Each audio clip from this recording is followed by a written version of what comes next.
for over 42 years. On Saturday, May 22nd, 1982, 13-year-old Sarah went to a friend's house to spend the weekend. Her mother, Susan Gear, expected her home the next day, but when Sarah didn't arrive, she assumed she was simply staying an extra night there. By the morning of May 24th, Susan was preparing for Sarah's return, excited to get her ready for school. Little did she know that her world was about to be shattered forever by a horrific incident she could never have imagined, even in her worst nightmare. As the hours ticked by, there was no sign of Sarah, and her anxiety had turned into dread. With a sinking heart, she headed to the Cloverdale police station and reported Sarah missing. As the police began their investigation, they were quickly led to a chilling discovery a mere 2 blocks from Sarah's home. A local had reported that a girl's body had been found behind an apartment building on North Main Street. When authorities arrived, they were met with a harrowing scene. A young girl's undressed and strangled body was partially hidden under a fence, showing clear signs of severe trauma and bruises. Witnesses revealed that a 6-year-old boy playing nearby had stumbled upon the body first and, horrified, alerted others. The victim was identified as Sarah Ann Gear, who had been reported missing that very morning by her mother. The body was discovered near the entrance of an alley off 2nd Street. At the crime scene, police meticulously examined the area. They'd noticed dirt on Sarah's body and drag marks on the ground, so they searched the nearby alley and found crucial links. Marks in the loose dirt indicated that Sarah had been killed there and then dragged to where her body was found. Her shoes were neatly arranged at the end of the alley, further confirming the grim and premeditated sequence of events. As investigators collected evidence and sent the body for autopsy, Sarah's mother was delivered the devastating news. Her world shattered into pieces as she struggled to grasp the horrifying reality that her cherished daughter had been so viciously murdered. As the investigation progressed, authorities interviewed Sarah's friend, with whom Sarah had stayed on May 22nd. But she revealed a startling detail. Sarah had not stayed the night of May 23rd at her place, but instead had returned home. Her parents also confirmed that Sarah had stayed with them until the evening of May 23rd. Then they dropped her off at her house around 9 p.m., but hadn't seen her enter the house. Authorities began to suspect that Sarah had gone somewhere else that night. So they interviewed her other friends and learned that instead of heading home, Sarah had walked to an arcade on Cloverdale Boulevard to meet another friend. Locals near the arcade reported seeing her around 10 p.m., but no one knew what happened after that. Based on this information, investigators concluded that Sarah was likely killed after midnight, as a police officer patrolling the area between 11 p.m. and 12 a.m. confirmed that nothing amiss was reported that night. Meanwhile, the autopsy report that was released revealed a harrowing truth.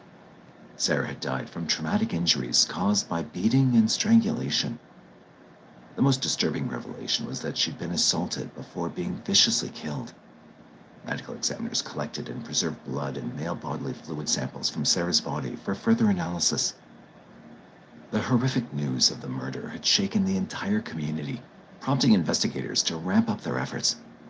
Initially, the investigation gained significant momentum as police interviewed numerous eyewitnesses and suspects, including Sarah's friends, and administered polygraph tests. However, what was assumed to be promising leads ultimately led to nothing. Without physical evidence connecting any suspects to the crime, the case grew cold, leaving Sarah's mother in deep despair as she continued to yearn for justice for her beloved daughter. Born on February 13, 1969, in downtown San Francisco, California, Sarah Ann Gear was raised by her mother, Susan Gear, as a single parent following her parents' separation.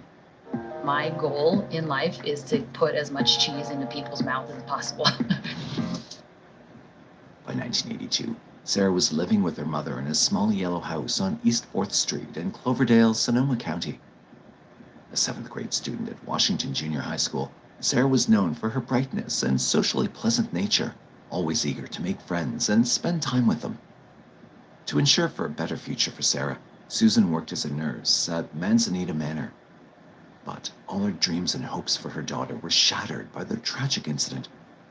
The most distressing part for her was that, even after years, the perpetrator remained at large, and she feared the case might never be resolved. Yet fate had other plans, and justice for Sarah would eventually be served. Nearly 4 decades later, in 2019, Cloverdale Police Department Chief Jason Ferguson decided to reopen the case and initially consulted with an investigative firm. However, the reopening was delayed due to the effects of the COVID-19 pandemic. In July 2021, Chief Jason personally restarted the investigation, relying on modern forensic technology to shed new light on the decades-old cold case. He carefully reviewed old evidence and conducted new interviews. Shortly thereafter, he retired in December 2023, and Chief Chris Parker took over the case. Chief Chris, along with private investigator Kevin Klein and Cloverdale detective Katie Vanoni, continued on with the quest for justice.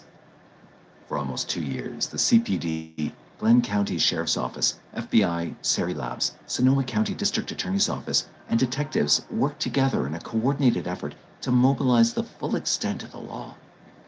They revisited the DNA evidence on file and sent the preserved blood and bodily fluid samples to Sari Labs for advanced testing.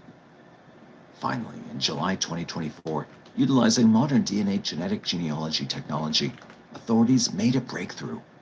The DNA matched to a 62-year-old James Oliver Unick from Willows, California. However, the details about Unick and his connection to Sarah remain undisclosed to the public by the investigating authorities. Finally, after 42 years, on July 22, 2024, Unick was apprehended by the Cloverdale police and held at the Sonoma County Jail without bail. Unick was charged with murder, assault, kidnapping, and lewd and lascivious acts with a minor by force. As he awaits trial, authorities are confident that the legal system will deliver the appropriate punishment for his heinous crimes. When Sarah's relatives were informed about the development, they were deeply appreciative of finally receiving the long-awaited closure. Cloverdale Police Chief Parker said, "The arrest represents a bittersweet victory for justice. While nothing can undo the pain inflicted upon the Gear family in our community, we can finally offer some solace in knowing that the perpetrator will be held accountable." Cloverdale Mayor Todd Lands also commented that they stood united in solidarity with the Gear family as they witnessed the culmination of years of hard work and perseverance by the law enforcement officials. He also said that the arrest signified not only a step towards closure, but also a reiteration of their commitment to ensuring safety and justice for all in Cloverdale. On a warm summer evening in 2010, in the quiet suburbs of Gainesville, Florida, a night like any other turned into a nightmare for the Oxenius family. 16-year-old Sebastian Oxenius was doing what many teens do, playing video games in the comfort of his own home. But the peace was shattered when Sebastian was suddenly fatally shot, an unprovoked act that left his family and community in shock. For nearly 14 years, his loved ones and neighbors had been haunted by the memory of his death, grappling with unanswered questions. On June 29, 2010, Sebastian Oxenius spent hours helping his brother Boris Oxenius move into his new house. Later that evening, Sebastian's friend Brian Hull came over, ready for a fun night of gaming and hanging out. As the evening turned into night, Sebastian and Brian became deeply absorbed in a popular video game. They had a great time playing, but as the game became more challenging, Sebastian grew frustrated.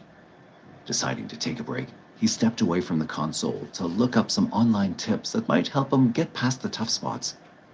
Little did they know, this ordinary night of gaming would soon take a tragic turn. At 3:40 a.m., Sebastian walked through the kitchen, still determined to give the game another try. As he was heading towards the computer, everything changed. An unknown assailant had slipped in through an unlocked side door and was hiding behind the kitchen counter. Sebastian had no idea that danger was lurking just a few feet away. As he moved toward the hall, which was too close to the kitchen, the attacker suddenly sprang from the shadows. Without any warning or provocation, the assailant attacked Sebastian. Despite his best efforts to fight back, the house was soon filled with the deafening sound of gunshots. The peaceful night was shattered, and in those tragic moments, the Oxenius family's world was turned upside down forever.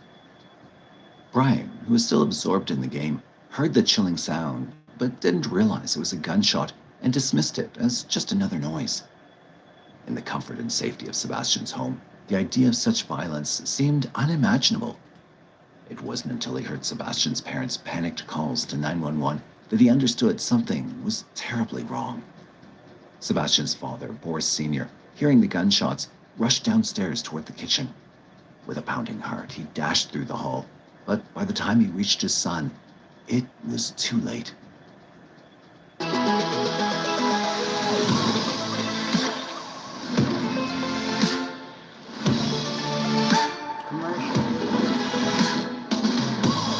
Sebastian was found on the kitchen floor, covered in blood and fighting for his life. Boris Sr. rushed to his side and desperately tried to stop the bleeding.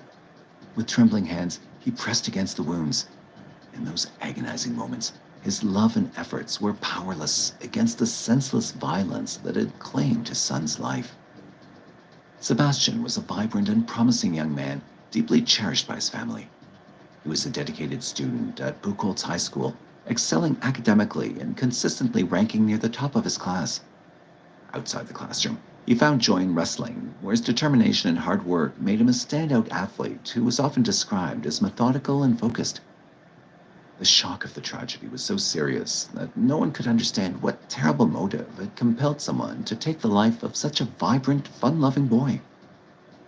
The Alachua County Sheriff's Office launched an intensive investigation, determined to unravel the mystery behind the senseless act of violence that shattered the peaceful Gainesville community. With little to go on initially, detectives pursued every lead tirelessly. They meticulously examined every piece of evidence and interviewed witnesses and Sebastian's friends as they tried to find if anyone had any kind of hatred or jealousy towards him, which might explain the attack. But everyone they spoke to confirmed the same thing, that Sebastian was a gentle person with no enemies. Despite the diligent efforts of law enforcement, the case soon grew cold, leaving Sebastian's family and friends devastated with grief. Alachua County Sheriff's spokesman, Lieutenant Steve Maynard, expressed the department's frustration. A few days after the shooting, we were at a standstill. We had nothing. No viable leads, no suspects, no motive, not even a clue about how the shooter escaped. As with many unsolved cases, Sebastian's tragic death soon faded from the public's eyes. The reward for information eventually grew to $20,000, but tips began to dwindle. The community's hope started to dim, and the case seemed destined to remain a haunting mystery. Yet this was not the end of Sebastian's story. In 2021, a glimmer of hope emerged in the long-dormant case as investigators uncovered new evidence. This breakthrough, though not disclosed in detail, provided a crucial piece of the puzzle that had evaded authorities for over a decade. With renewed determination, they began piecing together the intricate details of the crime, inching closer to identifying the perpetrator responsible for Sebastian's untimely death. Months of relentless investigation went by, leading to a significant development. A suspect emerged with ties to Central Florida. Timothy Thomas, 33 years old and already serving a life sentence for unrelated charges, became the prime suspect in Sebastian's case. Thomas's criminal history painted a disturbing picture of a man with a penchant for violence. Following his arrest in Orlando in 2011 for armed robbery, kidnapping, and drug charges, he was sentenced to 4 years in prison. However, Thomas's troubles didn't end there. Court records revealed he violated parole shortly after his release by failing to notify his parole officer of a change in residence. This led to a warrant for his arrest. In 2015, a fateful encounter in Monroe County escalated when Thomas, driving a car with stolen plates, opened fire on a deputy attempting to stop him. Miraculously, the deputy survived the ordeal thanks to protective gear.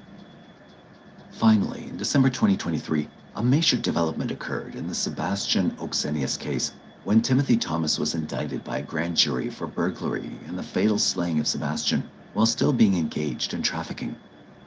He's currently held in the Alachua County Jail on a hefty $1 million bond. The case took a dramatic twist as Thomas's court-appointed public defender withdrew, citing an irreconcilable conflict of interest, adding intrigue to the proceedings. Meanwhile, law enforcement found a lead during their new investigation and intensified their efforts to locate a woman who had reportedly loaned Thomas her car in 2010. It was supposed that possibly she would have been present during Sebastian's tragic murder.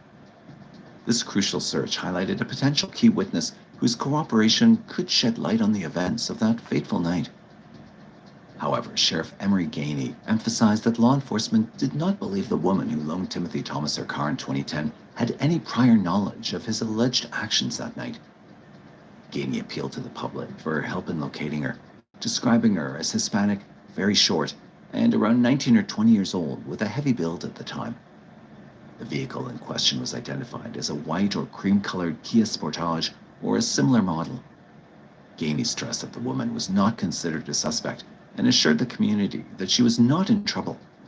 Rather, they simply wished to speak with her to gather more information related to Sebastian's tragic murder, hoping to uncover crucial details that could lead to further progress in the case. For Sebastian's family, the period of 14 years had been marked by enduring anguish, each day filled with the painful absence of their beloved son. Boris Sr., Sebastian's father, expressed his hope to one day confront Timothy Thomas and ask him the haunting question: why?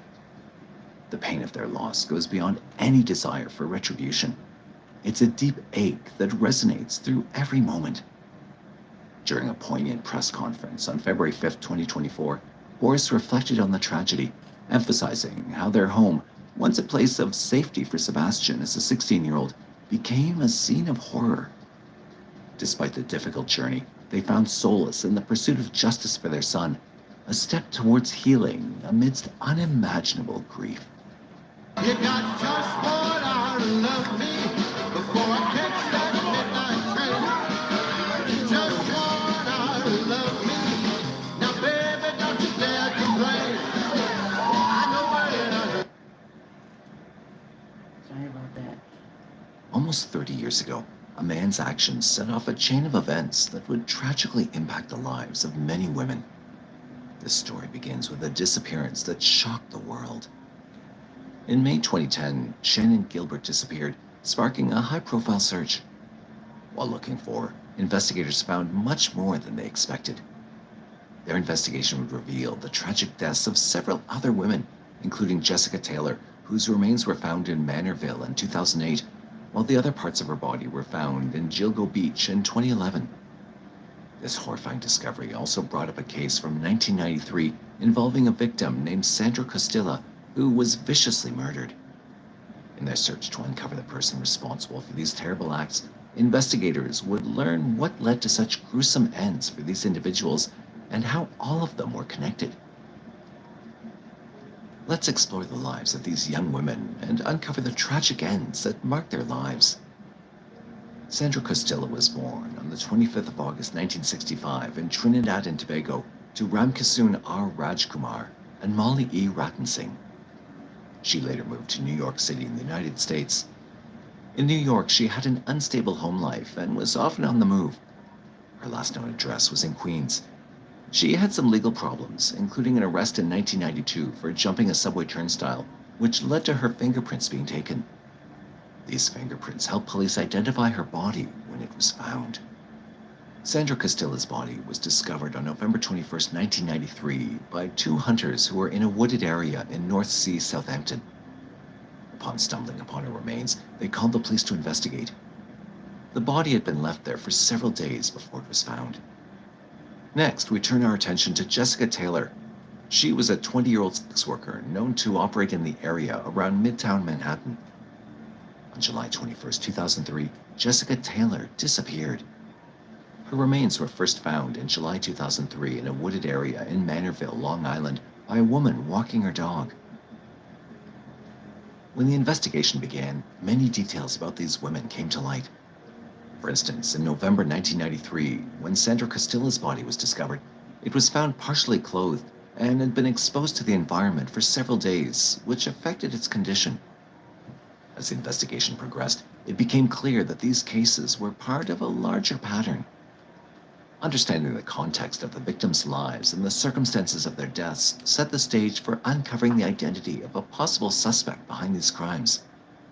This killer had a specific way in which he carried out these two murders with a very precise way of dumping these bodies. He placed each body at an exact distance from each other. This means that a set pattern or plan was followed for where to leave each victim's body. During the examination of Jessica's body, investigators found male human hair on a surgical drape underneath her body. These hairs were from someone with Caucasian or European characteristics, but were unsuitable for DNA testing. In March 2011, additional remains of Jessica were discovered at Gilgo Beach, including her skull, hands, and forearm. Sandra's murder case grew cold due to the limited physical evidence and a lack of witnesses or suspects with direct ties to Sandra's murder. Over the passage of time, resources and attention shifted to newer cases, making it difficult for authorities to make progress on Costilla's case. The case didn't see any new breakthroughs until later, when digital evidence showed up. On the other hand, the investigation into the murder of Jessica Taylor also faced challenges with the evidence collected. As time passed, the case struggled with limited resources and shifting investigative priorities, making it difficult to maintain active leads and pursue new avenues effectively. The case remained unsolved for years, despite later developments, which included finding disturbing online searches by Huerman. Shannon Gilbert, a 23-year-old woman from Jersey City, went missing on May 1, 2010, after visiting a client she found on Craigslist in Oak Beach, Long Island. She made a frantic 911 call after she left her client's house around 5 a.m. saying, "There's somebody after me," before running to a neighbor's house for help. After stumbling and fleeing, she vanished before the police arrived. Her disappearance led to a search that uncovered the bodies of several other women, including further partial remains of Jessica, adding a chilling twist to the tale. In the days following Taylor's disappearance, a witness had reported seeing a dark-colored Chevrolet pickup truck in the wooded area where Taylor's body was later found. This was what led to Rex Huerman first being identified as a suspect in March 2022. Huerman had also purchased a 2002 dark-colored Chevrolet Avalanche pickup truck prior to her murder, but its exterior color differed from the vehicle seen by the witness. Further investigation revealed that Huerman had also searched online for a Newsday article about Taylor's remains shortly after her disappearance. According to court papers, in 2022, investigators carefully examined all the evidence in the case. They also found links to burner phones and other phone records they thought to be connected to Huerman. 59-year-old Rex Huerman was arrested on July 13, 2023, in connection with the unsolved serial killings of women found along Long Island's Gilgo Beach, as well as the earlier murders of Sandra Costilla and Jessica Taylor. Huerman was charged with multiple counts of first-degree murder for the deaths of several women whose bodies were discovered along Long Island's Gilgo Beach. He was arrested in connection with the murders of Melissa Barthelemy, Maureen Brainerd Baines, Megan Waterman, and Amber Lynn Costello, whose remains were found in close proximity to each other on Ocean Parkway. Evidence showed that Rex Huerman, who had been a suspect in multiple cases, also had a detailed planning document on a hard drive. The document had sections titled Problems, Supplies, DS or Dump Site, and TRG or Target, suggesting a methodical approach to carrying out and covering up crimes. On June 6, 2024, Huerman was charged with 2 more murders, Sandra Costilla and Jessica Taylor. He pleaded not guilty to both of these murders and is still awaiting trial in jail. Sandra Costilla's and Jessica Taylor's families have faced a heartbreaking journey since their loved ones disappeared. For years, they lived with the pain of not knowing what happened, holding on to hope that one day justice would come. Sandra Costilla's family struggled to keep her memory alive while tirelessly working with authorities to find answers. Jessica Taylor's family endured similar suffering, feeling a deep void and constant uncertainty. Despite the emotional toll, they leaned on each other for support, never losing hope that the truth would eventually come out. A year after Rex Huerman's arrest, his wife, Asa Ellerup, and their 2 children are still struggling to rebuild their lives. They are collateral damage to the alleged actions of Rex Huerman. Whether they happened or did not happen, whether he's innocent or guilty, their lives are forever turned upside down. Huerman's estranged wife wouldn't answer questions, only speaking briefly about her battle with cancer. I'm not in remission yet. I have up to 3 years. Then the doctors will see if I'm in remission. His wife filed for divorce and is now battling cancer. She's not publicly discussed the case, but has emphasized the family's status as collateral damage in the case, noting their sympathy for the victims. As we await the next steps in the trial, this development is an important reminder of the ongoing effort to find truth and bring those responsible to justice. The chase for justice remains a powerful reminder of our commitment to ensure there's no victim's story left untold and that every victim's voice is heard. Today we're here in Washington, D.C., and we're asking tourists to take the Container Challenge. On July 29, 1994, 21-year-old Angela Maher was hit by a drunk driver in the north area of Scottsdale, Arizona. Driver, who was arrested days after, suddenly vanished before her court hearing in 1995. In April 2024, 3 decades after Angela's death, police were finally able to piece together what happened that fateful day, but it wasn't an ending anyone would have expected. On Friday, July 29, 1994, Angela Maher was on her way to pick up a friend who didn't want to drive drunk from Styx, a bar on Camelback Road in Old Town Scottsdale, Phoenix. At 9:50 p.m., it was fairly late, so she decided to use her mother's white Oldsmobile sedan for the short trip. Angela turned right, heading south towards her destination, when a maroon van suddenly pulled out of Thunder and Lightning, a bar near Scottsdale Road and Shea Boulevard. The van suddenly drifted across the center line of the road, struck the hood of one vehicle before slamming head-on into Angela's car. The impact threw her body between the back seats and left her feet tangled in the pedals. By the time passers-by came to her rescue, she was already unconscious and bleeding profusely. A group of paramedics were called, but before they could remove Angela from the car, she passed away, having suffered a massive blunt force trauma to the head. However, the owner of the red Ford van survived and was still at the scene of the accident when police got there. Angela Marie Maher was born on January 29, 1973, to parents Rosemarie Funaro Maher and Donald Sr. John Maher. The family lived in Waterloo in Black Hawk County, Iowa. She and her older brother, Donald Jr., were close to their parents and each other. In 1990, her father died of cancer, and Angela took up the role of making her family happy as they moved to Scottsdale, Maricopa County, Arizona. Even as an adult, Angela still loved to bake cookies and prank her brother. The week of the accident, Angela was home from Creighton University in Omaha, Nebraska, where she was about to begin her senior year as a political science major. Since her brother was in law school in Michigan, she'd come into town that weekend to celebrate her mother's 57th birthday. During interviews, Angela's mother, Rosemarie Maher, expressed pain over what happened to her daughter. She told interviewers how Angela had promised she would be back home by midnight, so when 12 a.m. fell and her daughter was nowhere to be found, Rose started to worry. It was unlike her daughter to say something and not do it. It was 12:50 a.m. when the police came knocking and asked her if she had a white Oldsmobile. That's when her heart dropped. And my question was my daughter okay? And they said no. Days later, when she was burying her daughter, driver still hadn't been arrested. She called the county attorney from the funeral home, asking why nothing was being done about the case. Rose told journalists how her daughter had wanted to join the Foreign Service someday to see the world's great capitals. The portraits for her graduation from Creighton University had already been taken, but she would never live to see that day. After Angela was pronounced dead at 10:34 p.m. that night, police investigations started quickly after the accident. Arizona police soon found evidence pointing to a driving under the influence accident. Firefighter Dave Folio, who was part of the first group of firefighters that arrived at the scene after the accident, told police that when he got there, he saw a red van on the road, while a heavily damaged white car had veered to the west side. Since he didn't know what caused the accident, he ended up transporting the van driver, who had sustained a broken jaw.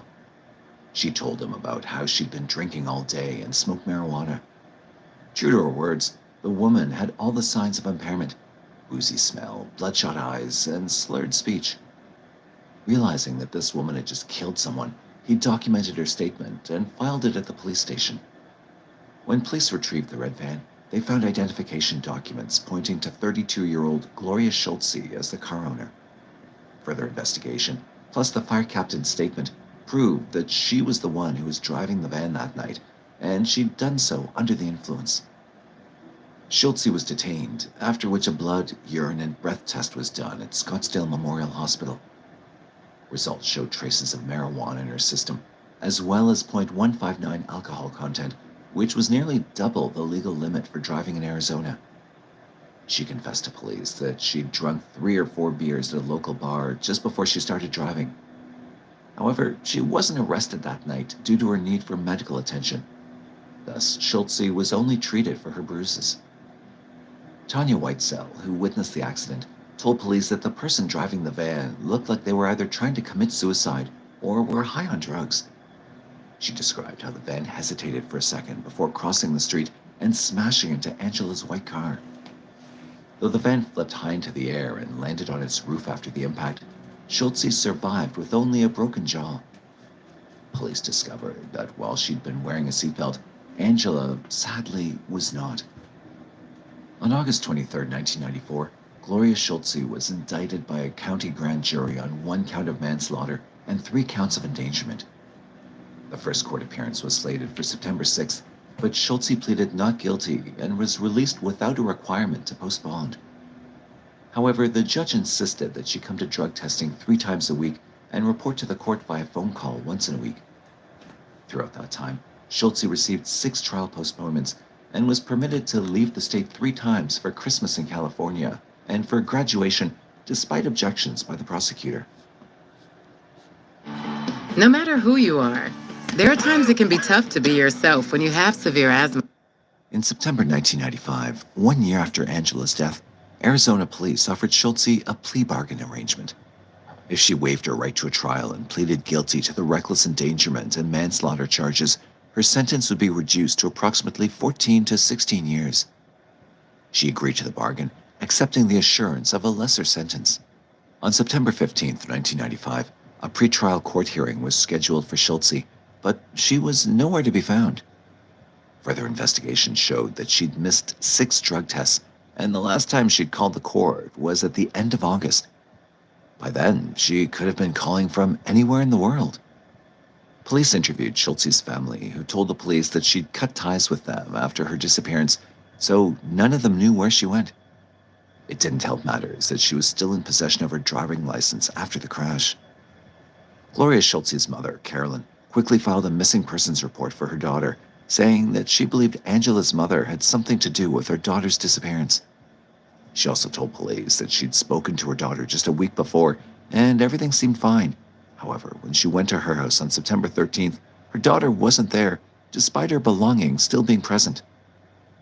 As the weeks passed, police made minimal efforts to search for Schultze, believing she'd forget not to stop at a stop sign or something, and her plates would be run. They also refused to search her home in Scottsdale, pointing to the need for permission from Schultze's parents, which wasn't granted. On October 30th, 1995, police told Rose Marr that before Schultze's disappearance, she'd maxed out 2 of her credit cards and sold 2 cars, which meant only one thing. She had planned her escape. Her parents also sold her home a month later, but even with all this information, Gloria Schultze remained missing. In 1996, the case was featured on a TV show called Unsolved Mysteries. Captain Folio and his team used that episode to recreate what happened at the crash scene that night. They, along with Angela's family, also used the opportunity to ask for information on Schultze, but nothing came out of it. Angela Maher's story was also featured on America's Most Wanted and other national TV shows, but nothing came of that either. The Federal Bureau of Investigation, FBI, as well as a private investigator were also called in, but they found no additional information.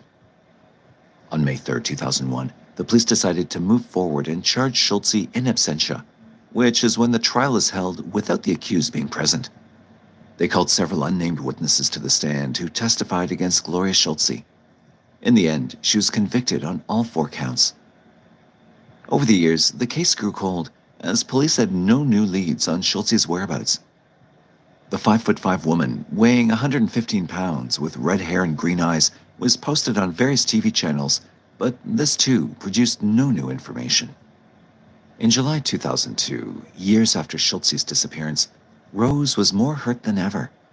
She expressed her agony that the justice system had her daughter's killer and let her go with enough time to flee. He's never spent a day in jail. She kept her driver's license. She went on every day like nothing happened. In 2014, 2 decades after Angela Maher's death, the case was reopened and assigned to a new Scottsdale detective who continued working on it till his retirement in 2020. The case was reassigned to another detective, Cohen, who was hell-bent on solving it. That's when a breakthrough finally came. In 2024, a family member of Schultze called the detective in charge of the case with information about her. However, this wasn't something police would have expected.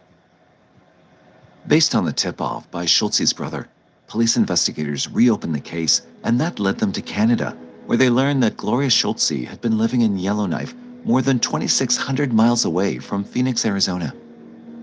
In 2009, the Royal Canadian Mounted Police had arrested her for driving under the influence of alcohol again. She'd been living under a different name, Kate Dooley. To everyone's surprise, they found out that she was known for her love of dogs, painting houses, working at mining camps in the Northwest Territories, and staging the community's fireworks shows. Schultze had built a perfect life for herself in another country, while Angela lay 6 feet under. Now that the police had found her, the case could continue on. Investigators ran Schultze's fingerprints through the criminal databases, as well as matching them from the ones taken from Kate Dooley in 2009.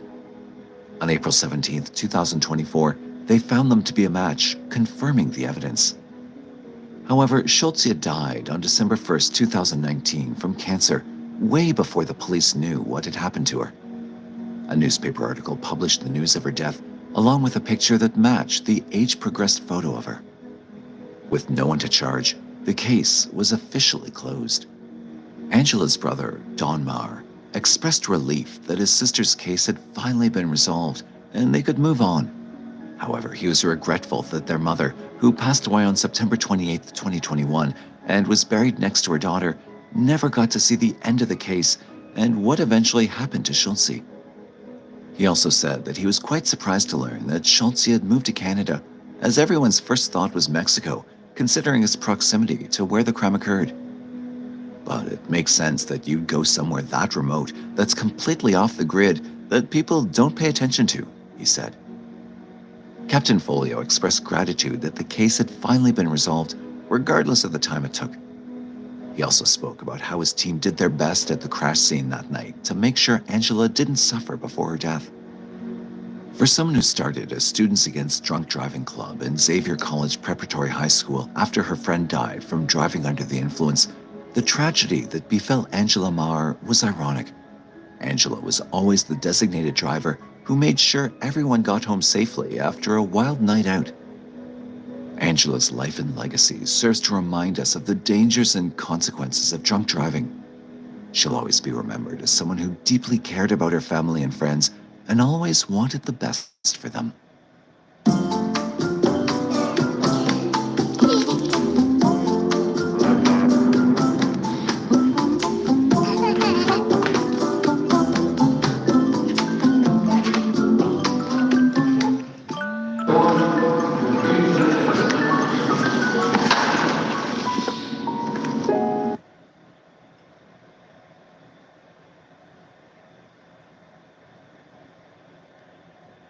A chilling double homicide took place in 1996, in which the authorities took 1 week to find the bodies of the victims, but nearly 3 decades to find the killer. This is the tale of 24-year-old Julianne Julie Williams and 26-year-old Laura Lolly Winans, the 2 unfortunate hikers who lost their lives in Shenandoah National Park.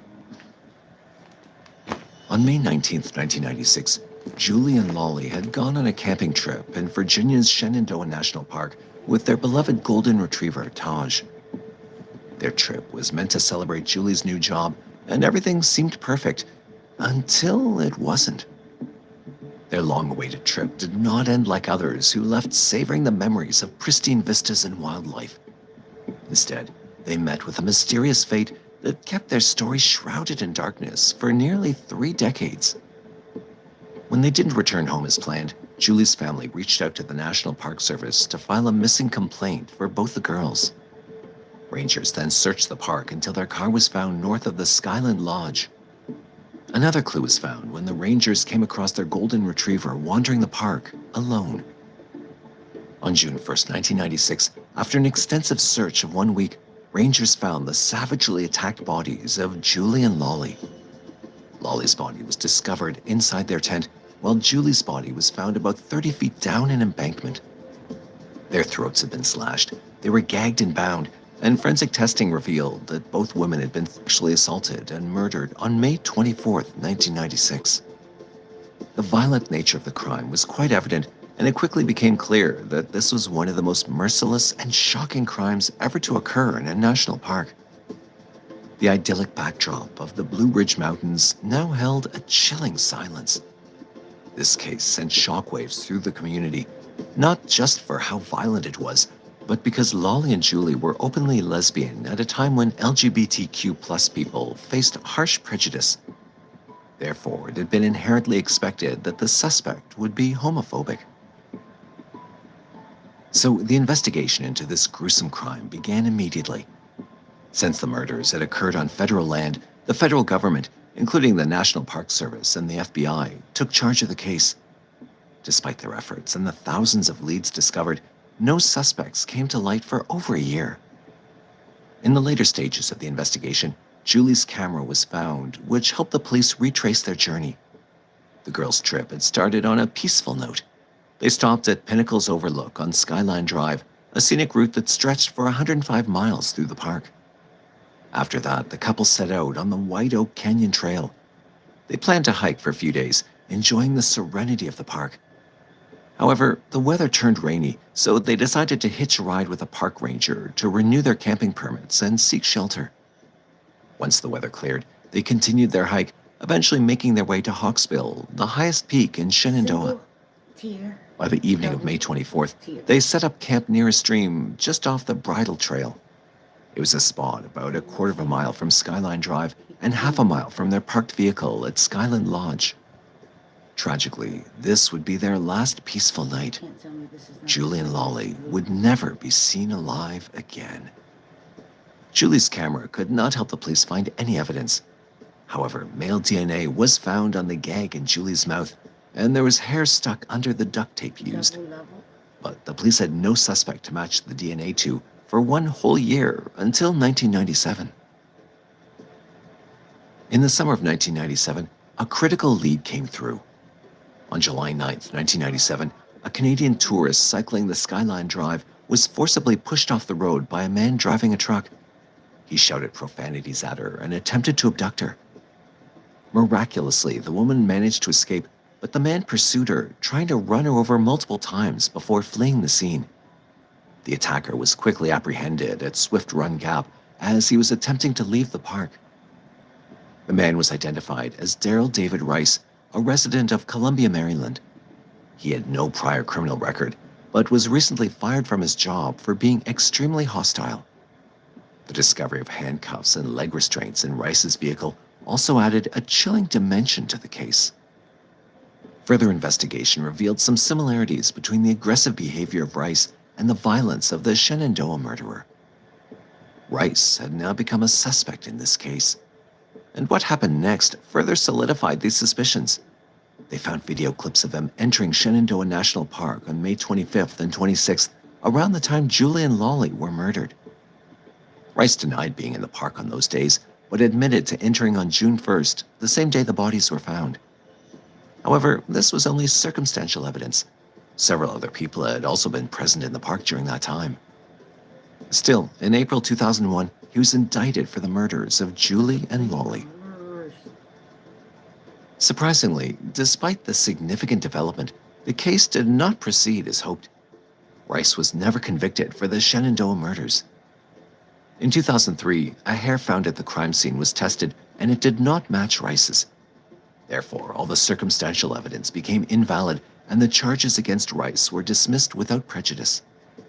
Rice, however, served his sentence for the attempted abduction and was released from prison in 2011. Although he was a suspect in another murder case, he was never charged in that matter as well. Since no new leads were found, the Shenandoah murder case became cold, as back then the technology was not as advanced as it is today. However, there were hopes that advances in DNA technology might one day provide the answers that Julie and Lolly's families desperately sought. Unfortunately, that day didn't come for the next 30 years. Take control of your health by boosting your force field, the immune system. Aura tells you when your temperature is high. In 2021, a fresh wave of hope swept over the investigation in this chilling case. A new team of investigators dove headfirst into the decades-old mystery. They pored over every detail, revisiting hundreds of leads and combing through countless interviews. Their mission was to unearth new clues and bring the shadowy figure behind these heinous crimes to light. The team meticulously reevaluated the evidence from the crime scene and submitted it to a top-notch private lab for retesting. And then the investigation took an unexpected turn in 2024. The lab managed to extract DNA from several crucial pieces of evidence. With bated breath, the team sent these profiles to the FBI's Combined DNA Index System, also known as CODIS. The result obtained was nothing short of dramatic, and a positive match to Walter Leo Jackson Sr., a serial rapist who had died 6 years ago, was found. Jackson, known to many as Leo, was a convicted criminal with a dark history that stretched back to Cleveland, Ohio. His past was marred by a string of violent crimes, including kidnapping, rape, and assault. Sadly, as a result of the retests and further DNA comparisons, we are now able to say both Lolly and Julie were sexually assaulted. Jackson, who went by the name Leo, had a lengthy criminal history, including kidnapping, rape, and assaults. Despite his heinous actions, Jackson had managed to stay under the radar for years, blending into the fabric of society while hiding his monstrous side. A residential painter by trade, Jackson was an avid hiker who frequented places like Shenandoah National Park, a detail that now loomed large in the case. As the investigation team dug deeper, they took no chances. They cross-referenced the DNA from the crime scene with a buccal swab from Jackson to ensure the match was ironclad. And indeed, the results confirmed what they'd hoped. They had identified the man responsible for the merciless murders of Lolly and Julie. Jackson's reign of terror had come to an end with his death in March 2018 in Cuyahoga County, Ohio. Though he'd been behind bars from 2011 to 2018, the final piece of justice was a long time coming. This one has 2 rows. And there you have it, the chilling, heart-wrenching tale of Lolly Winans and Julie Williams. What began as a tragic mystery in the serene backdrop of Shenandoah National Park unraveled to reveal a dark and haunting truth. It's still unclear if Jackson killed the couple because of his deep-seated hatred of the LGBTQ+ community, or if his violent tendencies played a more significant role. The complexity of his motivations leaves many questions unanswered, and while justice has been served, the true nature of his intentions remains shrouded in mystery. But at least this brings a sense of closure to both families who lost their loving daughters in the Shenandoah National Park. That's hard.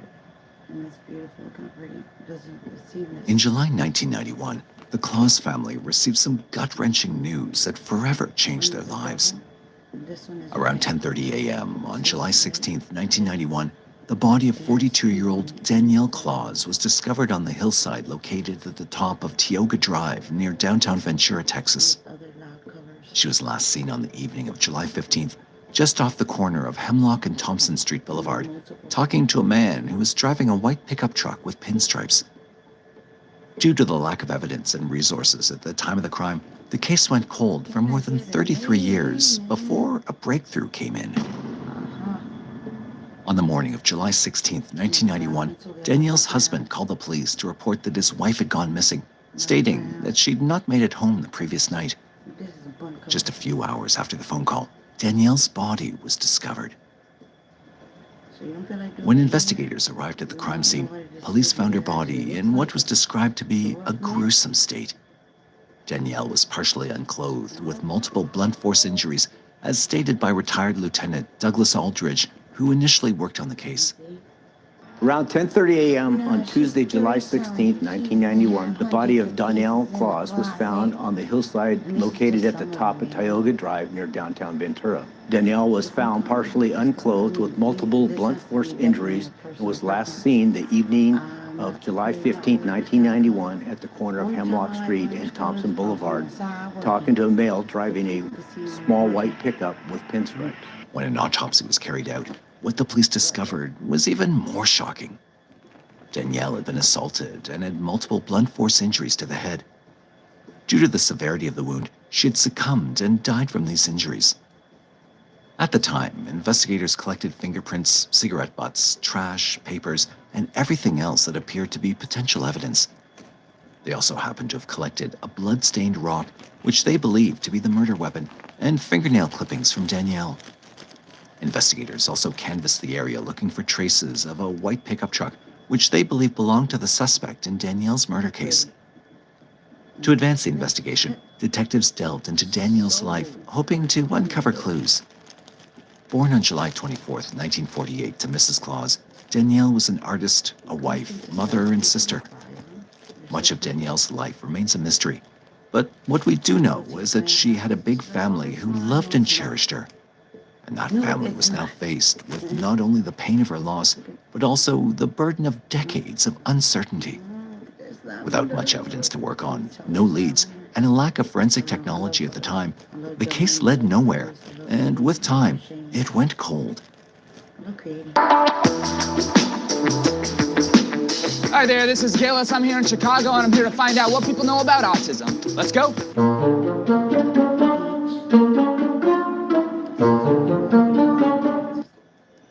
You know, I missed my sister. I just didn't have a lot of trust that they were doing everything they could because so many years had gone by. However, in 2021, things began to ramp up again when Ventura Police Detective Tyler Buck reopened the case decades later with the help of preserved evidence left over from the scene. A few years back, when I was a newer major crimes detective, I developed a pretty significant interest in cold cases, and I was hoping that I'd be able to find something that one of the investigators missed somewhere along the way, something that I could help move the case forward. A DNA profile had reportedly been submitted for the suspect, but investigators never found a match. Initially, DNA samples from the case were entered into the Combined DNA Index System, a national database of DNA profiles from convicted offenders, unsolved crime scene evidence, and missing people. However, there were never any hits. Buck went ahead and reached out to the crime scene investigation team, and they were able to look through the evidence gathered again. This was when they learned that the initially assumed murder weapon, a bloodied rock, and the victim's fingernail clippings had never been tested. In May of 2021, our CSI team met with Major Crimes and Ventura County Crime Lab forensic scientist Kristen Kenko to present the untested evidence and request for a test so that the DNA on the rock and the fingernail clippings to be compared to the DNA from the assault kit. This test would either confirm or deny that our murder suspect and the suspect were one of the same. So by September 2021, all the DNA came back as a match to one unknown suspect. With the results that came in September 2021, police discovered that there was a singular unknown person responsible for both the assault and the slaying of Danielle. After the collection of DNA evidence, the investigative team utilized modern methods such as familial genealogy to help solve the case. They also reached out to multiple agencies simultaneously, all in a bid to link every connecting dot. Once a genetic profile was built, senior forensic genealogist Misty Gills uploaded it all to the genealogy databases, including Ancestry DNA, 23andMe, MyHeritage DNA, Family Tree DNA, and many more. By 2022, genealogists were able to build out part of the suspect's family tree, and with further investigations, found a living family member. A lady, cousin to the later proposed prime suspect, Larry Devon Welsh. In revisiting her family tree, police learned that she only had 2 male first cousins, which narrowed their search even further. Now investigators were focused on those 2 cousins, the Welsh brothers, but they soon learned that only one brother was alive. They found that Larry Devon Welsh, the suspect in the 1991 murder case of Danielle Claus had passed away on August 13, 1999, at the age of 50. In October 2023, a cold case sexual assault unit in Ventura further developed a profile on both Welsh brothers to help figure out which one of the brothers may have committed the crime. After extensive research, police were able to link evidence to Larry Devon Welsh. The deceased Welsh brother had brown hair and hazel eyes, while the living brother had blonde hair and blue eyes. The analysis revealed with a high degree of confidence that the suspect had brown or green eyes and brown hair, consistent with the appearance of Larry Devon Welsh. Still, investigators needed DNA from his living brother to confirm whether Larry was the suspect. The Virginia State Police assisted investigators in connecting with Welsh's brother, who proved very helpful in the investigation. Welsh's brother confirmed for investigators that Welsh owned a white Ford Ranger. He also had a P.O. box in Ventura the year Danielle died. Witness reports also claimed to have seen Welsh in the area where Danielle's body was found. With all of these, detectives were able to tie Welsh to the crime scene. Welsh's brother also provided police with a sample of his DNA in 2024. When the Virginia State Police tested his DNA, it did not prove a match, so they ruled him out as a suspect in the victim's case. This result confirmed that the suspect's DNA found at the crime scene belonged to Larry Devon Welsh, who was now deceased. During investigations, police discovered that there was no known connection between Larry Devon Welsh and Danielle at the time of the crime. Danielle had probably never even met Welsh until the night of July 15th. So the motive behind the atrocious crime remained a mystery to everyone. Danielle's sister recalls how hard it was for her to see her sister in that state. She says she's grateful that she's alive and she can see her sister get justice.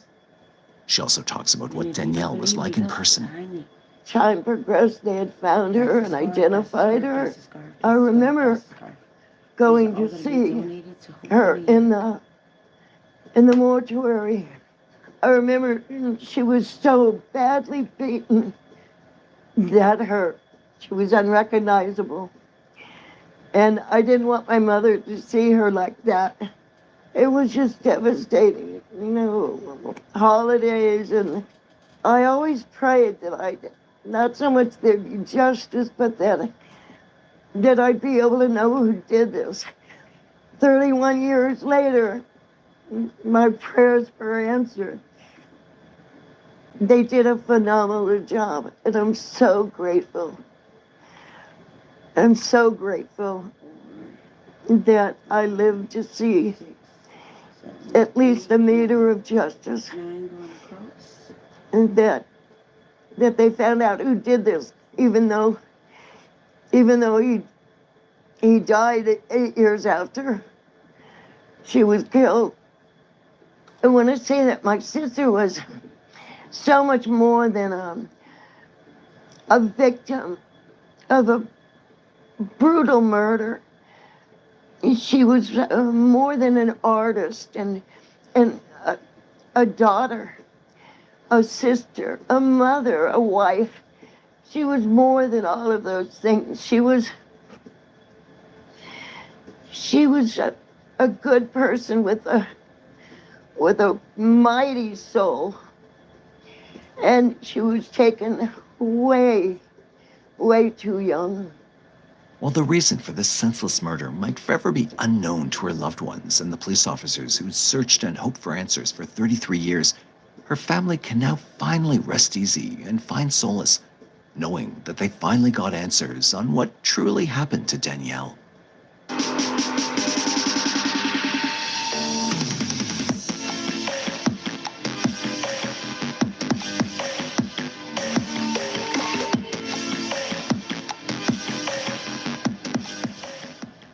70% of women are affected by uterine fibroids, and they are often overlooked. At the Center for Fibroid Care.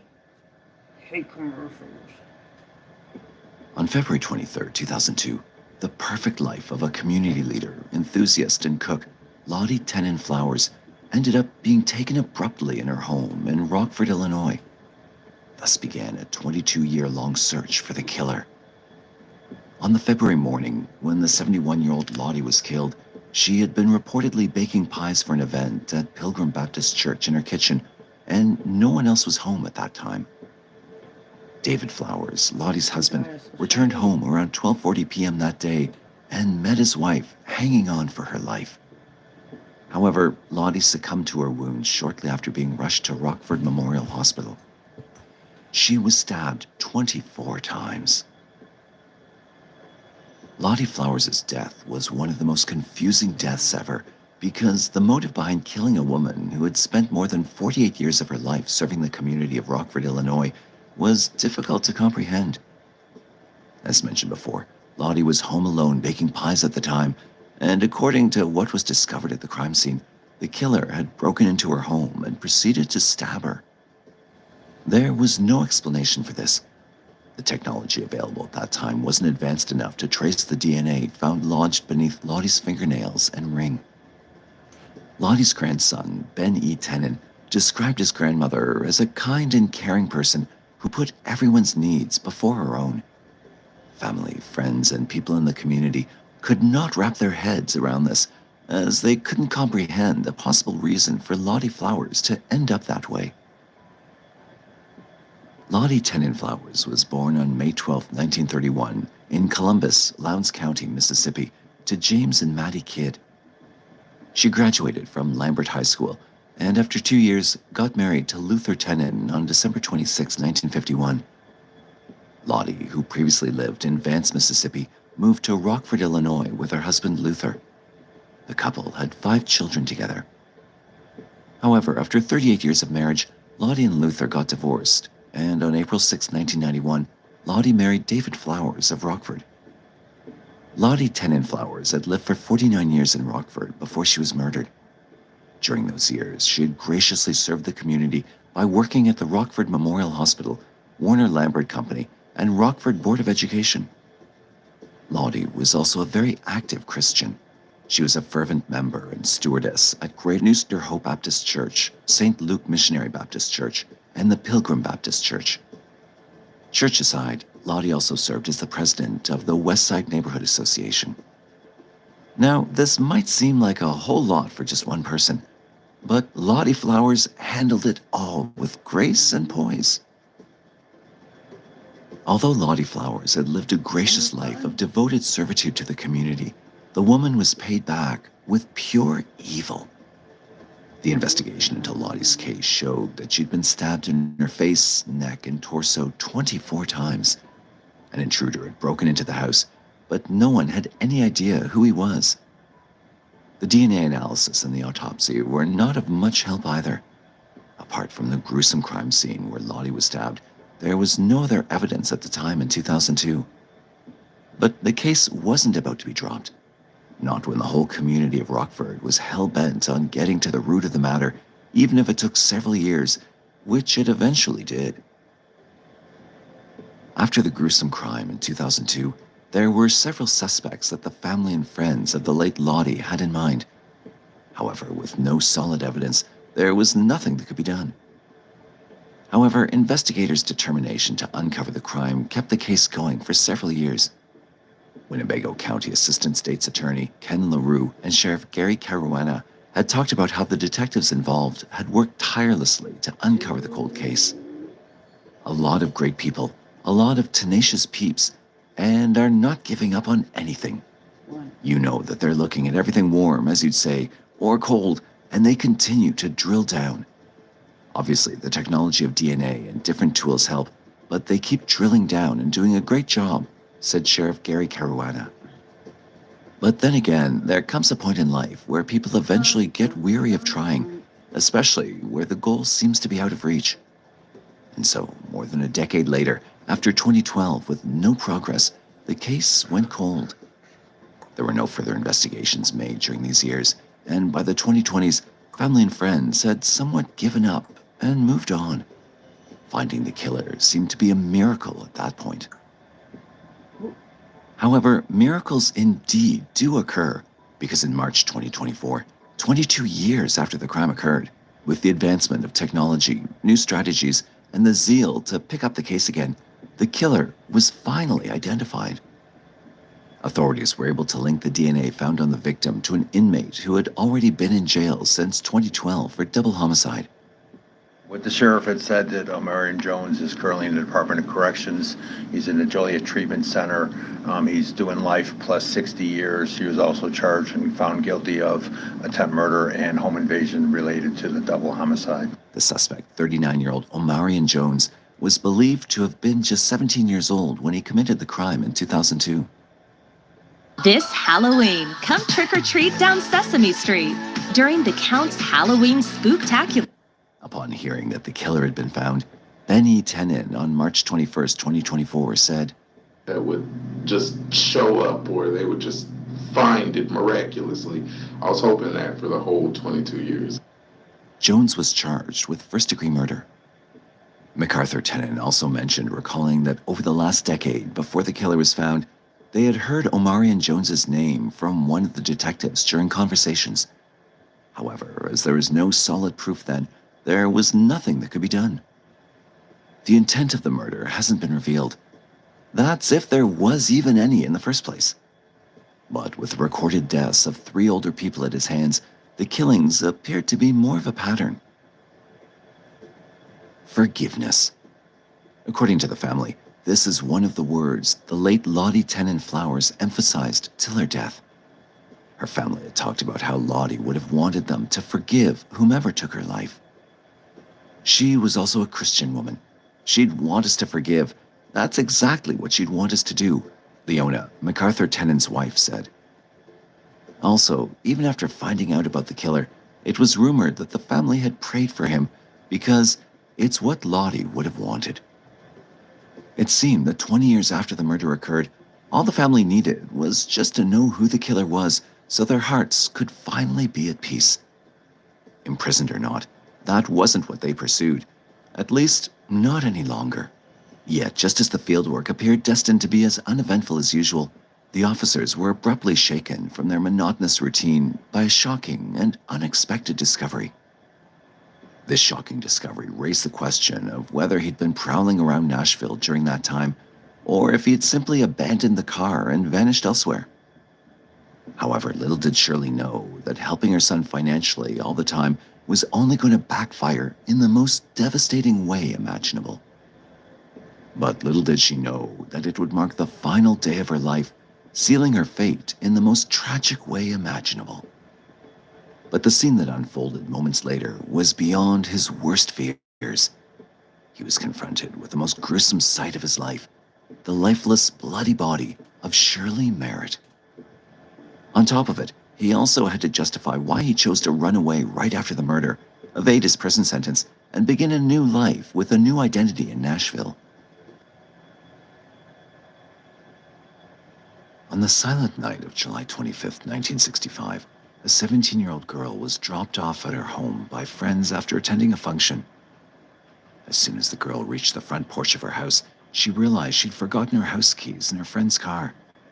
The girl then ran behind the vehicle to get the attention of her friends, but she never came back home.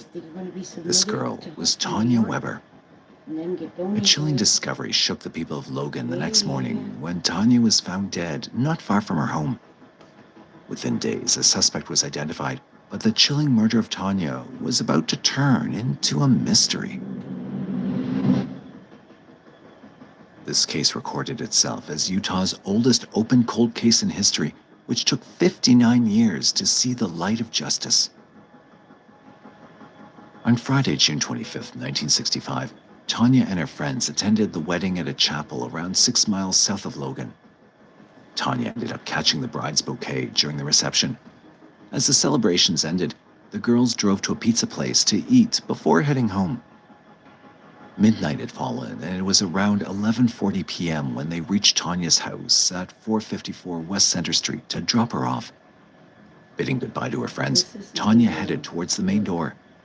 Sadly, that would be the last time she'd be seen alive.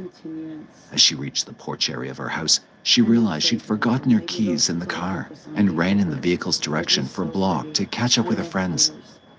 This little incident was about to change everything, because what happened to her after that became a mystery forever. Tanya did not return, nor did she succeed in catching up with her friends. The next day, roughly a block away from the Weber's house, a neighbor found Tanya's body shoved behind the bushes at the rear of a residence on 324 West Center Street. Tanya was lying face down, partially clothed, with only a pink zipper sweater on her body. Her neck was tied up by one of her stockings, and her lower limbs had been covered with mud, like she was dragged along for a distance.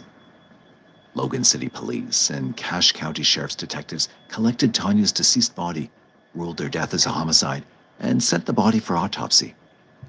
Logan was called one of the safest cities to live in, and the murder of Tanya Weber was one of the very first homicidal incidents in Logan in the last 35 years. The news spread like lightning through the city and terrified the locals to the level that they began fearing getting out of their homes at night. Detectives began their investigation by looking into her life. Born on November 10, 1947, Tanya was the firstborn child of Sterling and Marion Weber. During the 1960s, in the city of Logan, the couple was raising a large, happy family with 3 girls and 3 boys. Tanya, the eldest of all her siblings, was in high school in 1965 and was soon to become a senior. The month was June 1965, and the Weber family had to attend a family gathering in Weiser, Idaho. On the other hand, one more function awaited their presence back in Logan around the same time. It was the wedding of a friend of Tanya's. Eventually, Tanya stayed back at home to attend her friend's wedding, and the rest of the family went to Weiser. Little did anybody know, it was a decision that would come back to haunt them. Progressing their investigations, they conducted several interviews. The guests who attended the wedding reception were interviewed at first, but nothing provided any substantial clues. While conducting the interviews in the neighborhood of and around the murder scene, the detectives met an eyewitness. It was a boy in Tanya's neighborhood who was watching late-night TV when Tanya had come home. He stated that he saw her running in the car's direction from his window. Meanwhile, Tanya's autopsy report came back. Pathologists confirmed that she was strangled to death, but her stocking had not been used to strangle her. It was done by hand, which left bruises on her neck. The stocking appeared as an afterthought of the killer. It was also confirmed that the autopsy thought, although Tanya was found partially clothed, there was no evidence of physical assault on the body. In the investigation process, as many as 1,000 interviews were conducted throughout the neighborhood, and out of those 1,000, around 150 statements pointed out the name of a peeping Tom in the area. A 27-year-old man, Owen Kimball, was named as a suspect who had lived not far from Tanya's house.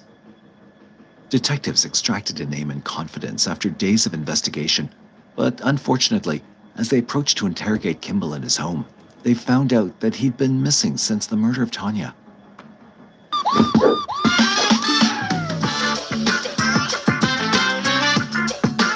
Kimball's wife told the detectives that he'd gone up to Logan Canyon to collect bait for an upcoming fishing trip with his 2 young sons and was yet to return. When they went through Kimball's belongings, detectives discovered some eerie evidence. They found Tanya's photographs and some notes, with her name circled, giving probable signs of infatuation. Kimball just lived down the street in that neighborhood, and there was no doubt that he wouldn't have known who Tanya was and where she lived. This linked Kimball with Tanya and her murder on a personal level, and therefore a search started throughout the city to locate him. After 4 days of intense searching, Kimball's pickup truck was finally located in a heavy bush by a civilian pilot flying over Mount Logan. What happened later was highly unforeseen, as detectives found Kimball dead inside his truck, with material stuffed in the vehicle's tailpipe, apparently used for the purposes of asphyxiation. He died due to carbon monoxide poisoning, and his death was ruled as him taking his own life. As fate would have it, Tanya's murder had occurred only a month after new Utah law had eliminated the use of juries in homicides involving a deceased suspect who could not be put on trial.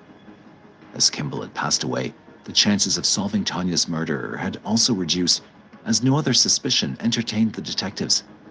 However, neighbors still believed Kimball murdered Tanya, but Kimball's family denied all such claims.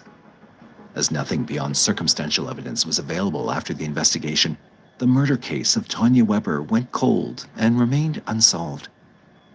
Years passed by, and although several police chiefs had investigators reopen the case multiple times over the years in hopes of bringing closure to the family, they didn't succeed.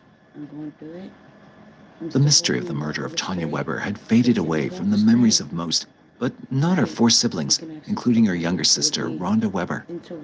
Rhonda's memories of her older sister were still fresh, and she condemned the lack of closure. Around 2015, on Tanya's 50th death anniversary, Rhonda visited some esteemed newspaper agencies with a bundle of old news articles, asking them to revisit the story. In an interesting turn of events, around the same time in 2015, the Bureau of Justice Assistance formed a new program called the Assault Kit Initiative Grant, also known as the SAKI Grant. The purpose of this grant program was to raise funds for the evidence testing of assault cases that had never been transferred to a crime laboratory. The advancement in DNA technologies led to the formation of this grant. Luckily, among many other such cases, Tanya's case also saw light after 57 years. Funding was generated for the murder case through the SAKI grant in 2022, and finally, the Logan City Police Department reopened the case. Tanya's clothing and other pieces of evidence were sent to Utah State Crime Lab, where the truth was fated to be uncovered. With the use of DNA technology, some male DNA was found in Tanya's clothes, along with a mixture of DNA. The late Owen Kimball, a name from the past, was already in the queue for investigators. With this new lead, they were able to obtain a judge's order to exhume Kimball's body on November 2nd, 2023. The exhumed body of Kimball was then used to collect DNA samples from his bones and muscle tissue. This time, despite all the years, the DNA did not fail to astonish the scientists. The samples were an exact match. The Utah State Crime Lab and an independent lab in Virginia confirmed the DNA found on Tanya's clothing to be Kimball's. This was the final physical evidence needed, apart from the circumstantial evidence present back in 1965, to obtain a verdict beyond a reasonable doubt.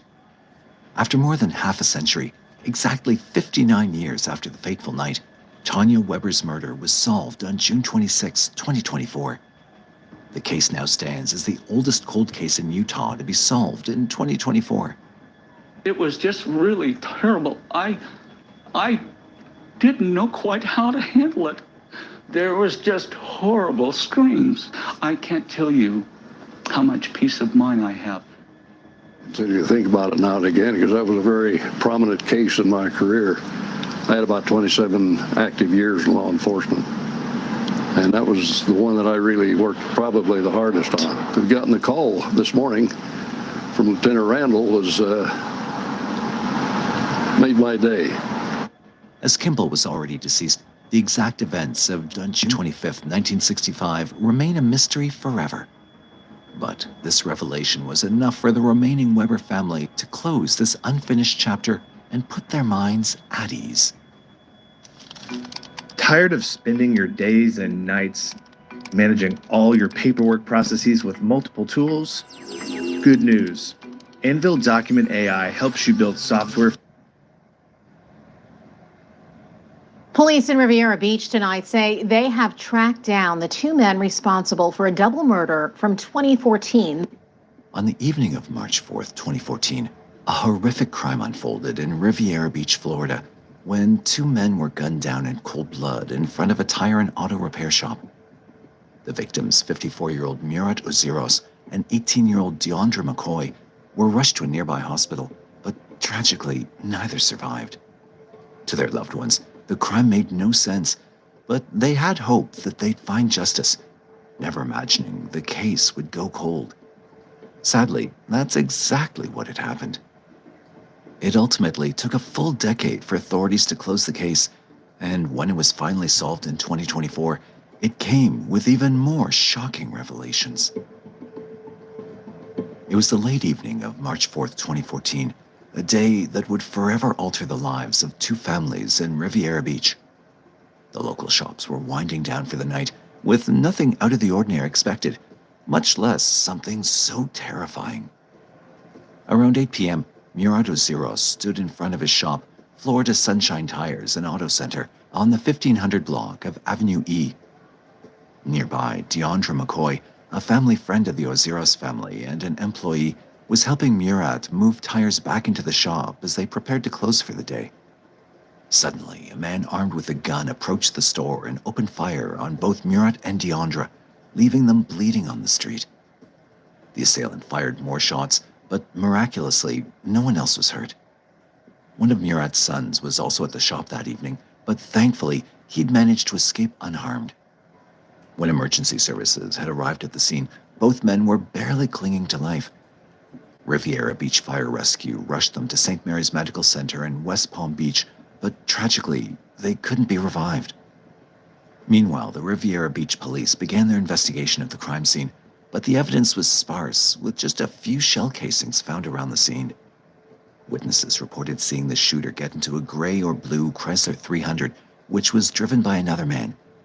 The getaway vehicle had sped south on Avenue E, with witnesses noting it had a temporary donut spare tire on the front. It was also discovered that no money was taken, but a gold necklace belonging to Murat was stolen, along with some other personal belongings. Despite neither Murat nor Deandra resisting the robbers, they were still senselessly gunned down. To determine if either victim had any enemies or someone who might have wanted to harm them, detectives began interviewing their families. The murders made no sense to the Oziros family, but the impact was nonetheless devastating. How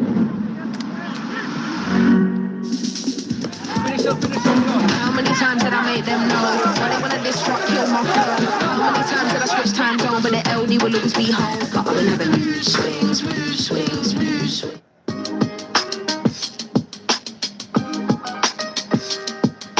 1915, Hoboken in New... Murat's wife of 29 years, Cynthia Oziros, shared with the media that her husband had come to the United States from Haiti in the late 1970s in pursuit of the American dream. By all accounts, Murat had achieved that dream. He got married, raised 5 children, and opened 2 successful businesses in Palm Beach County. In addition to the tire and auto center, Murat also owned a landscaping business in Boca Raton, Florida. Cynthia emphasized that Murat was driven by a deep desire to provide for his family. He loved his children and ensured they had everything they needed, a commitment that extended to his grandchildren as well. Cynthia also shared that Murat worked tirelessly, rarely taking any time off, even after suffering a stroke in November 2013. Despite his health challenges, his spirit never wavered. He refused to accept handouts from anyone, though he was always eager to lend a helping hand to others. Loved his family, loved his kids, his grandkids. People in the neighborhood used to call him stepdad because he was just a dad to everybody. Everyone turned to him for help. He'd even fix people's tires for free if they couldn't afford it. Murat was well known and respected in the community. Everyone saw him as a good person. He didn't just want the best for his family. He wanted the best for the entire neighborhood. He was just a good person in his heart. He was a good person, you know. I mean, I couldn't ask for anything better. In their 15 years of living in the neighborhood, the Oziros family had never encountered any trouble. It was difficult for them to accept that anyone could have the heart to commit such a horrific crime against them. Deandra McCoy, on the other hand, was a hardworking teenager who took the job at the tire shop to make ends meet. He just graduated high school and dreamed of going to college in Orlando. Deandra's mother, Marissa Correa, shared that they were looking into student housing just days before his murder. Like his boss, Deandra was also known for his kindness and willingness to help those in need. He's a lovable person. He's smart. He was someone that really didn't get a chance to do what he had planned to do in life.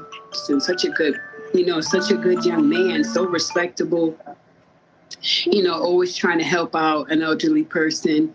He didn't have any beef with anyone. He was a young man whose chance at life was stolen far too soon. With no clear leads, detectives began asking around the neighborhood. As they spoke to different people, they uncovered a shocking truth. The shooting at the tire shop wasn't a random act of violence. The perpetrators were on a crime spree, having committed at least 2 other armed robberies around the same time in the area. They'd pull up in stolen vehicles, jump out, and demand property.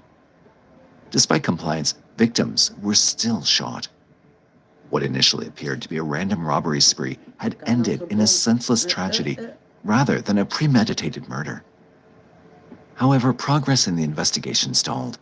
Despite detailed descriptions of the robbers and their stolen vehicle, authorities were unable to track them down. With a homicide rate in Riviera Beach high, the Riviera Beach police were forced to shift their focus to other pressing cases. As days turned into months and months into years, with no new leads, the case went cold. The families of Murat and Deandra struggled to maintain hope. Cynthia later shared how she would drive around town, seeing countless pictures of people at bus stops and cold cases, which only deepened her despair. Moving on seemed nearly impossible. After Murat's death, the family shut down Florida Sunshine Tires to cope with their immense loss. Meanwhile, Deandra's family relocated to escape their grief and begin healing. Throughout this time, the perpetrators remained at large, evading justice for an entire decade. After nearly a decade of stagnation, the department's cold case unit, comprising 3 detectives, all former federal agents, reopened the investigation in November 2022. With fresh eyes, they reviewed old evidence and conducted new interviews, hoping to uncover a solid lead. Their persistence paid off with a surprising breakthrough. During an arrest in 2024 related to an armed robbery in West Palm Beach, police seized a vehicle containing 2 guns. When these guns were test-fired and entered into a law enforcement database, they matched the shell casings found at the tire shop shooting scene. Further DNA testing on the weapons linked the firearms to 2 men, 33-year-old Lavon Heath and 34-year-old Jeffrey Brown. For the first time in a decade, the identities of the individuals responsible for the murders of Murat Oziros and Deandra McCoy were revealed. Both men were indicted on March 26, 2024, for their roles in the deadly 2014 shooting. If your dog has food sensitivities, their food might have ingredients that don't agree with you or your dog. Cynthia had nearly lost all hope of seeing her husband's killers brought to justice. So in April 2024, when detectives informed her of the indictments against 2 men, she could hardly believe it. As she called her children to share the news that their father's killers had finally been caught, she felt an immense weight lift from her chest. In a twist of fate, Lavon Heath was apprehended on his 33rd birthday following another violent incident. On February 12, 2024, at around 4:49 p.m., Riviera Beach police responded to a distress call at a Chevron gas station on West Blue Heron Boulevard and Barack Obama Highway. Initially reported as a fight, the situation escalated when 43-year-old Calbert Dawson was shot and killed inside his vehicle by Lavon Heath. Heath was later arrested by the U.S. Marshals Fugitive Task Force on March 7, 2024. Meanwhile, Jeffrey Brown was already incarcerated at Martin County Correctional Institution in Indiantown on charges of drug trafficking and firearm possession. For their involvement in the murders of Murat Oziros and Deandra McCoy, both Lavon Heath and Jeffrey Brown face 1 count of first-degree murder with a firearm and 1 count of felon in possession of a firearm. On April 5, 2024, the Riviera Beach Police Department held a press conference to announce the resolution of the case. Well, good morning, and thank you all for being here.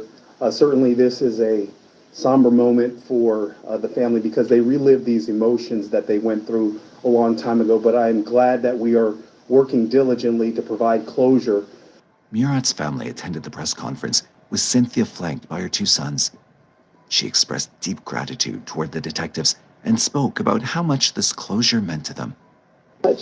For helping us close this case, we have justice for our family, and now we can move on, and it was long and it was hard, but I just want to say thank you very much to everyone that was involved. Deandra's family, who couldn't attend the press conference, shared their own heartfelt emotions. While the arrest marked the end of a painful and agonizing wait, true closure still felt out of reach, a reminder that some wounds never fully heal. There's really never closure because the one question that I have, they're not going to be able to answer that. And my question, what was going on and why it had to happen. As this case drew to a close, many other families continued to wait for answers. Major Josh Lewis, who leads the Riviera Beach Police Department's investigative unit, vowed that the cold case team's work would pave the way for more arrests and justice. I want to send a message, and the message is that if you commit a crime in this city, I don't care if it's in 1970, I don't care if it's in 1980, 1990, we will find you. We will hunt you down, We will do what we need to do to make sure that you're brought to justice. And today is an example of that. On November 22nd, 1984, Wendy Jerome left her house to deliver a birthday card to a friend. What would have been a normal Thanksgiving for the family turned into a night of sadness and despair, as Wendy could never make it back home. Hours went by before her body was found in the courtyard of a school. The police later revealed that Wendy had been assaulted and beaten to death. Due to the lack of witnesses, clues, and sufficient DNA technology at the time, the case went cold for nearly 40 years. The Wendy family continued to suffer with disappointment and grief in their pursuit of justice for decades. Their resilience paid off when a suspect was finally brought to justice. The horrific incident took place at around 7 p.m. on November 22nd, 1984. It was Thanksgiving, and Wendy had just finished dinner with her father. Both of them sat in the comfort of their home and waited for Marlene Jerome, Wendy's mother, to come home from work so the family could have dessert together. November 23rd was also the birthday of Wendy's friend. However, since it was Thanksgiving, Wendy knew that she wouldn't be able to see her friend that day. That being said, she decided to give the birthday card to her friend early. Wendy lived on Denver Street and had permission to go to her friend's house on Alexis Street, Rochester, New York, located just 3 blocks away. Although Wendy had permission, her parents had asked her to be home by 8 p.m. Her mother, who had arrived home, decided to take a nap. She woke up from her nap at 8:15 p.m. and rushed to Wendy's room, and this is where the panic began. The clock was already past 8, and Wendy was not back home yet. When her parents were unable to reach her, they realized something was wrong. They'd immediately called the police, and then the search for 14-year-old Wendy officially began. Soon after the investigation began, the family's worst fear unfortunately manifested into reality. Around 3 hours had gone by since the search was initiated when a passerby found Wendy's body in the courtyard of school number 33 on Webster Avenue. She'd been assaulted and beaten to death. An autopsy that was conducted at the time revealed that she'd lost the battle for life due to blunt force trauma. Her skull appeared to have been fractured due to what medical examiners described as a blow with significant force. Apart from that, multiple signs of lacerations suggested that Wendy had put up a fight against her attacker, a fight during which she was assaulted and would lose the battle for life. DNA samples were also collected from the scene of Wendy's murder. However, back in 1984, forensic science was still in its infancy. Given the lack of technological advancements in DNA testing, these samples were worth close to nothing. They couldn't be analyzed and compared through databases, which would help create a list of suspects and ultimately identify the killer. Apart from these samples, there were no other clues at the murder scene and no witnesses. Despite this, the police continued with their efforts to find the killer. However, with no clues or leads, there was very little that could have been done. The case then reached a dead end, which meant that the Wendy family would be left in agonizing pain for decades to come. The victim's mother had suffered to such an extent that she required medication and therapy to cope with the loss of her daughter and the reality in which justice had not yet prevailed. As time progressed, Wendy Jerome, who was once the cause of happiness and the purpose of life for her parents, would continue to become a distant yet not forgotten memory. A memory that was filled with sadness and despair over the loss of a loved one and with disappointment towards the lack of justice. The case of her murder had officially gone cold. I'm 32 years old and my skin is better now than in my 20s because I started investing in high quality skincare. My nightly go-to, the Clarins iconic double serum, has... As time progressed, DNA technology experienced major advancements. Equipped with new hope, investigators attempted to test the samples that were collected from the crime scene all those years ago. In 2000, official tests were run through the Combined Index DNA System, or CODIS. However, these tests failed to yield any results, given the CODIS was still in its infancy and had a limited pool of DNA samples to cross-check.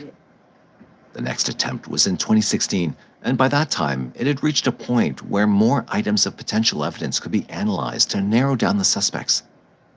The database had also been updated by this time and had more accurate data. However, the ultimate breakthrough in Wendy's murder investigation did not prevail until 2019. During that year, it was finally considered that there was substantial evidence for familial DNA testing. These tests allowed investigators to get new leads in a case that was growing perpetually cold. The samples were run through the state database for any familial match. Investigators were able to narrow down the list of suspects to one individual, and an arrest was made in September 2020. To confirm the identity of the suspect, tests were done on Wendy's clothes, the assault kit taken during autopsy, and items taken from the crime scene. Results revealed the likely suspect was Timothy Williams. Williams was only 20 years of age when Wendy was assaulted and murdered. Both individuals lived in the same neighborhood. However, they didn't know each other. Williams was identified as a possible suspect from a genetic family tree. It's worth mentioning that after the murder, Williams had moved to Florida. The police collected DNA samples from his Florida residence, and sure enough, they matched those from the crime scene. The Monroe County District Attorney's Office announced the arrest of Timothy Williams, now 56, from his Florida residence on September 11, 2020. For the last 35 years, major crimes investigators traveled to Melbourne, Florida earlier this week. On Wednesday, September 9th, with the assistance of the Florida Department of Law Enforcement, we arrested Timothy Lee Williams at his home and charged him with the murder of Wendy. He was the first person in the state to go on trial with an arrest backed by familial DNA. While on trial, Williams denied the accusations leveled against him and stated that he had consensual intimacy with Wendy 36 years ago and that he did not hurt her. He went on to state that he feared being charged for being physically intimate had he told the police about that night. Williams pleaded not guilty, and the case progressed further, but there were a few road bumps along the way. In December 2023, a verdict due to a mistrial was declared due to jury misconduct. The Wendy family, who were in pursuit of justice, were left waiting a while longer. The victim's father unfortunately passed away before the trial ended, not knowing who had ended the life of his teenage daughter. Sharing his thoughts on the matter, Bill Jerome, the victim's younger brother, said, "My father passed away from cancer before ever knowing who murdered his little girl.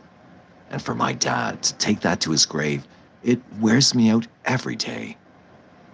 After waiting for a few more months, justice for Wendy's family finally prevailed on March 8, 2024, when the court proceedings ended. The jury took 5 hours to give their verdict on a case that had carried on for 40 years. As per their verdict, Timothy Williams was found guilty on all charges leveled against him. After the verdict was announced, Marlene Jerome, the victim's mother, said, "This door is closed. After all these years, this door is closed. Will it ever be over for me? No. But this door is closed. And now we gear up for the next part of this."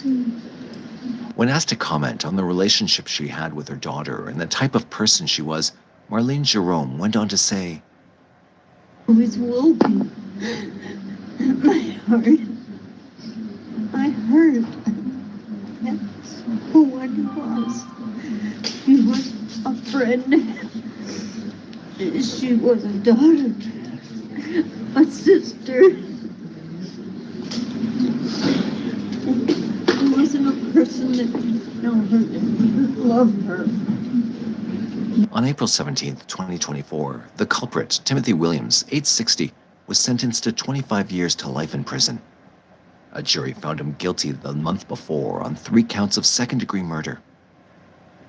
With the sentencing, the case that had gone cold for 4 decades was finally closed, as justice for the victim and her family was served. The case of Wendy Jerome is yet another example of how justice prevailed due to technological advancements. Wendy Jerome's story reminds us that, no matter how long it takes, the pursuit of justice never truly ends. Yeah, come in. 5-minute warning for Tyler. Sounds good. Over. At Grand Canyon University, we believe in equal opportunity, and the American dream starts with purpose. On June 12, 1963, 24-year-old Wayne Pratt was found dead at the Enco service station in Winnebago County, Wisconsin. Police immediately ruled his death as a homicide when they discovered the cause. Though there were several clues pointing to who the killer could be, the police were unable to make a significant discovery until 2011. Even so, a suspect was named 7 years later in 2018, and it took police another 6 years to finally have enough evidence to formally make an arrest charge. In July 2024, more than 6 decades after Wayne Pratt's death, someone was finally charged with his murder. But by then, things had drastically changed. On June 12, 1963, Wayne Pratt had been at home watching TV when a white car pulled up to the service station around 8:40 p.m. Since he and his wife, Mary Pratt, lived about 50 feet away from the gas station, Wayne quickly went to attend to the customer who was parked between the pumps and the station while his wife continued working. Some minutes later, a second car had arrived and parked on the other side of the pumps. The first car, most likely a Chevrolet or Pontiac, had driven off, leaving the second car, a two-tone blue older model Buick. Since Wayne was an operator at the station, Marie wasn't too bothered about his absence until he still hadn't come home nearly 10 minutes later. When she looked out and saw the lights at Enco hadn't been turned on, she became worried and decided to go and search for him herself. Turning on the light, the first thing she found were traces of blood leading to the station's back room. Fearing the worst, she rushed in, only to find a blanket covering something. It had been soaked in blood, and an acidic smell was already emanating from it. Scared, she opened it up, only to see the body of her late husband. Upon encountering the scene, Marie had burst into tears and shouted for passers-by to help her, with one of them having called the Winnebago County Police at 9 p.m. By the time the police came, Wayne had already been dead. Upon seeing the body, Wisconsin police had ruled the station as a crime scene and ordered everyone else to leave. On first assessment, they determined he'd been stabbed, but there was no murder weapon nearby. Wayne was lying face down in the back storage room of the station with a stack of used tires fallen at his feet. There were other signs of struggle in the room, including a battery charger which was tipped over the side near where Wayne's body was found. Before proceeding with the investigation, detectives took a closer look into who Wayne really was. Wayne C. Pratt was born on September 1st, 1939 in Berlin, Green Lake County, Wisconsin, to parents Mr. and Mrs. Clarence Pratt. Wayne and his siblings, one brother and two sisters, grew up in the quiet town of Green Lake. On May 28, 1960, he got married to 19-year-old Marie Pratt, and they gave birth to a son in 1961, Mark Pratt. The small family of three attended the Trinity Lutheran Church, Nina, and lived a simple life. At the time of Wayne's death, he was the owner of the Pratt's Enco service station along Old Highway 41 in Winnebago County, Wisconsin, between Nina and Oshkosh, where he also worked as an operator. That night, police conducted door-to-door interviews, talking to over 75 people and about 25 people taking the lie detector tests. But no one except his wife could say what really happened. The next day, an autopsy was done, which revealed that Wayne Pratt had been stabbed 53 times in different regions of his body, especially the left side, back, neck, and head. Some of the stabs were about 4 inches deep, and 12 of them had punctured his lungs, which had caused both of them to collapse. Medical examiners also noted that he'd been hit on the head with something flat, like a snow shovel. The entrance door to the gas station was taken to a crime lab in Madison, Wisconsin, where it was checked for fingerprints. Everyone who had gone to the gas station between June 12th to 14th, 1963 was fingerprinted, and their samples were checked against those found on the door. However, this led the police to no positive leads. The blood found in the gas station's back room was also analyzed, and investigators found 2 different blood types. One belonged to Wayne, while the other was from an unknown person. Based on this, police believe the unfamiliar blood belonged to the killer, suggesting that they had also been injured during the attack. Based on the multiple attacks, the level of violence, and the blanket used to cover Wayne's body, detectives suggested that the murderer was someone familiar to Wayne and had tried to paint a picture of a robbery case gone wrong. This was due to the fact that the cash drawer at the gas station was empty, except for some spare change, which amounted to $2, when the money in there should have been around $250. A suspect had been arrested days after Wayne's death, but his name wasn't released to the public, and nothing could be proven against him, so he was set free. The police had also given no information on what else happened that night.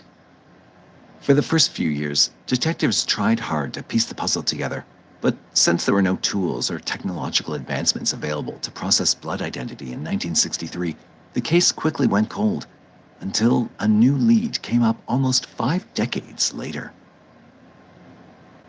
In 2011, 48 years after the murder, investigators had reopened the case. By this time, DNA analysis had become fairly advanced and a common practice. As such, the collected blood samples were tested again. Police confirmed that the preserved blood samples found on the crime scene belonged to 2 different people, and for the next 7 years, they worked tirelessly to identify the origins of the unknown sample. During this time, Wayne's body was exhumed from the Oak Hill Cemetery in Neenah, and a second autopsy was performed. Forensic investigators had taken DNA samples during that process, but the test proved inconclusive due to deterioration. In 2015, Sorensen Forensics, a DNA lab in Utah, found DNA residual samples on the Wayne blanket had been covered with, but it was mixed with other substances, so they were unable to run it through the combined DNA index system database and find a potential suspect.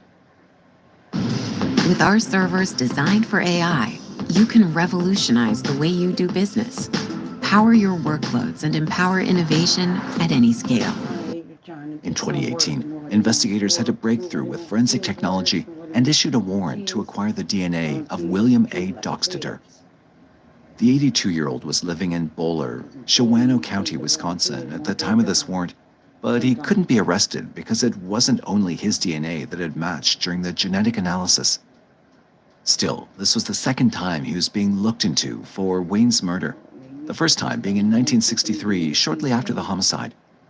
During that period, Dockstader had told the police he bought gas at the Enco gas station regularly, so he was friends with Wayne.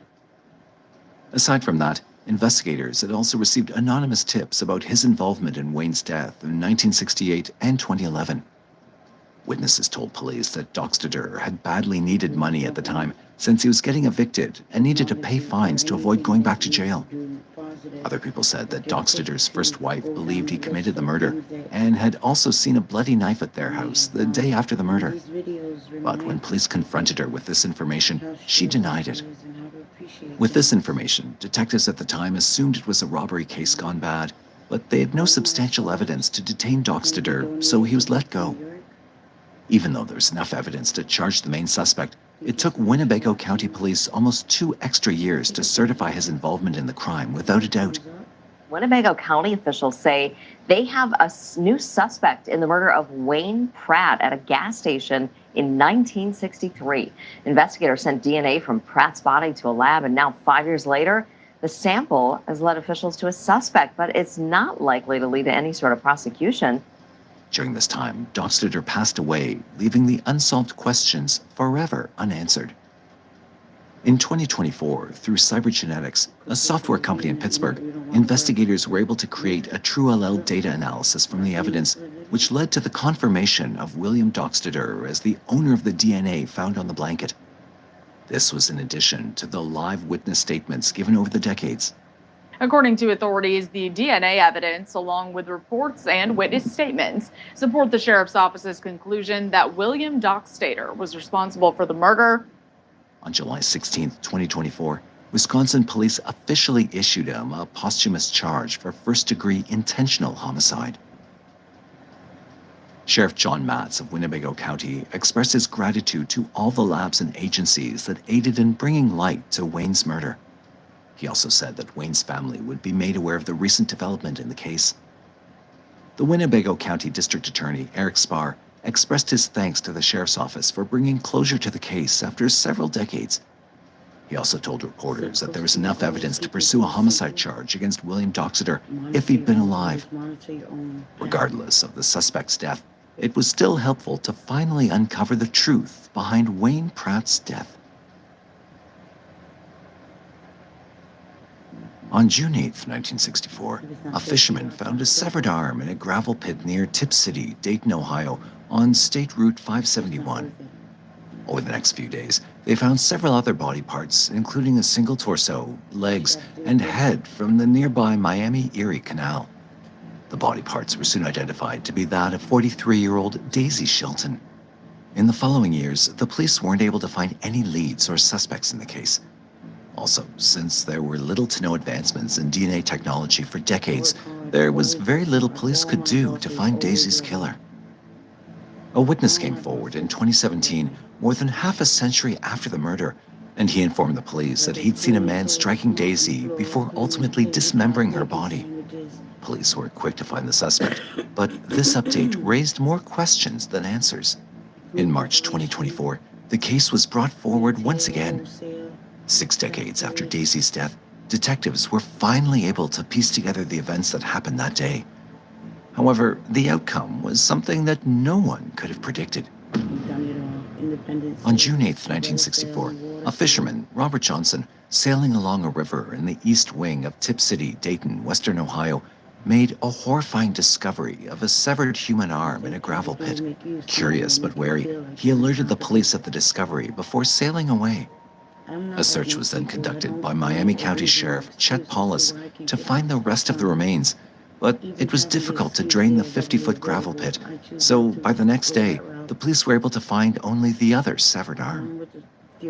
4 days later, another fisherman found a tied-up bag in the canal near the gravel pit. This time, a torso was found inside. The police were called again, and once again, they conducted a thorough search of the area using boats, pumpers, and an array of experienced divers.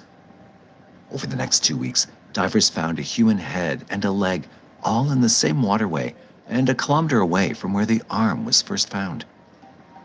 Based on the facial features, Ohio police identified the body to belong to a 43-year-old woman, Daisy Shelton, who had lived in Dayton. Daisy Evelyn Shelton was born on the 19th of February 1921 in Portsmouth, Scioto County, Ohio.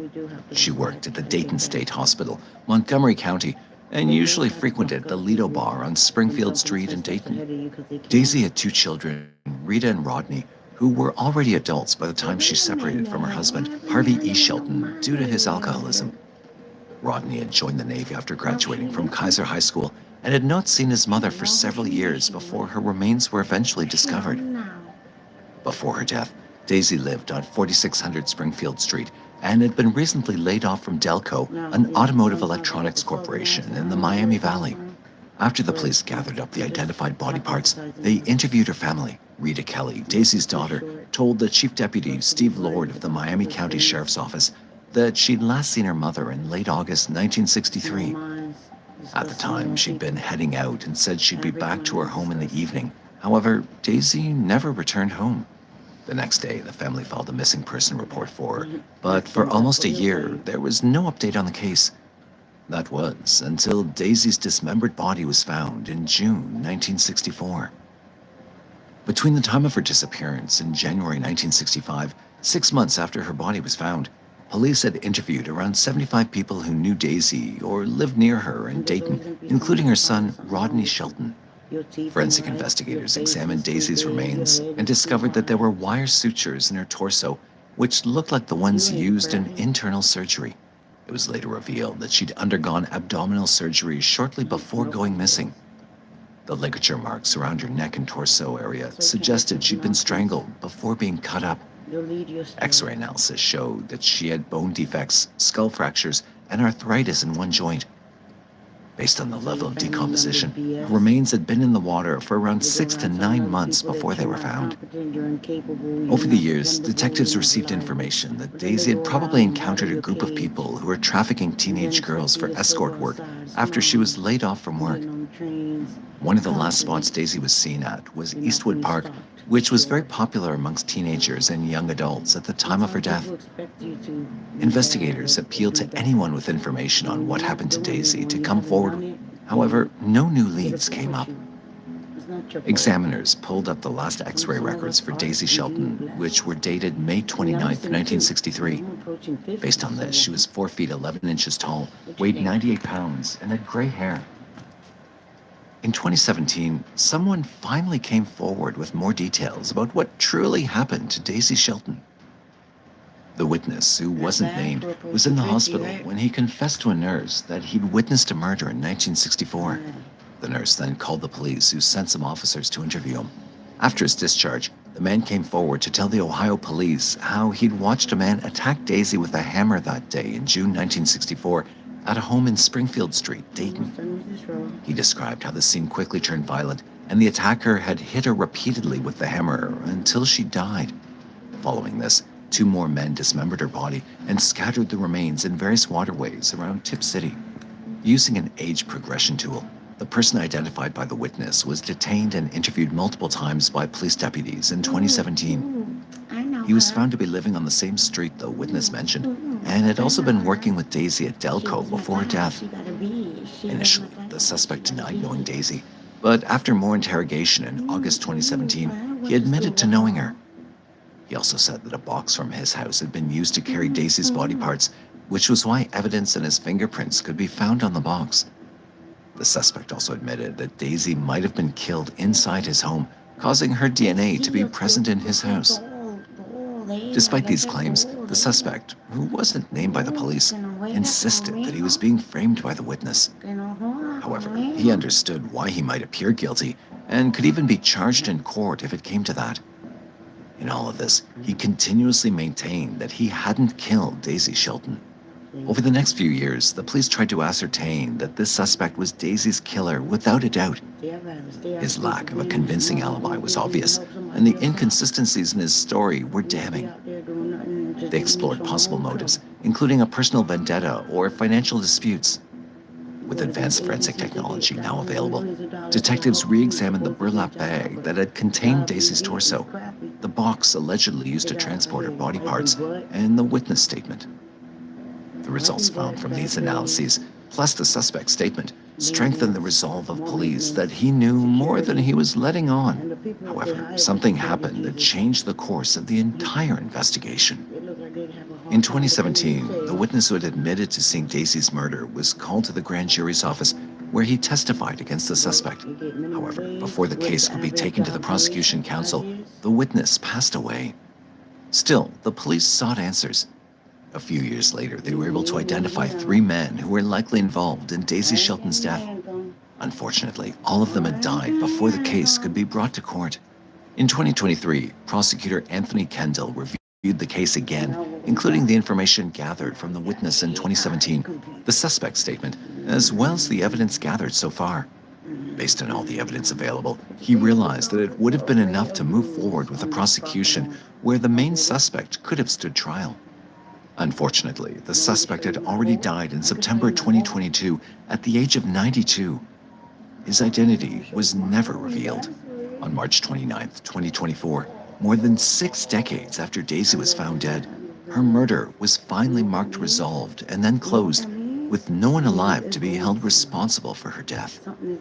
Daisy's granddaughter, Maria Walling, expressed her shock at the vicious crime that had befallen her grandmother at the hands of another human being. She'd never met her grandmother, but she tried to keep Daisy's memory alive through the stories shared by her father and Daisy's son, Rodney Shelton, who died in 2020. "Dad, justice is served," she said. "They're gone, and I pray to God no one ever goes through this, and I'm glad you're with your mom."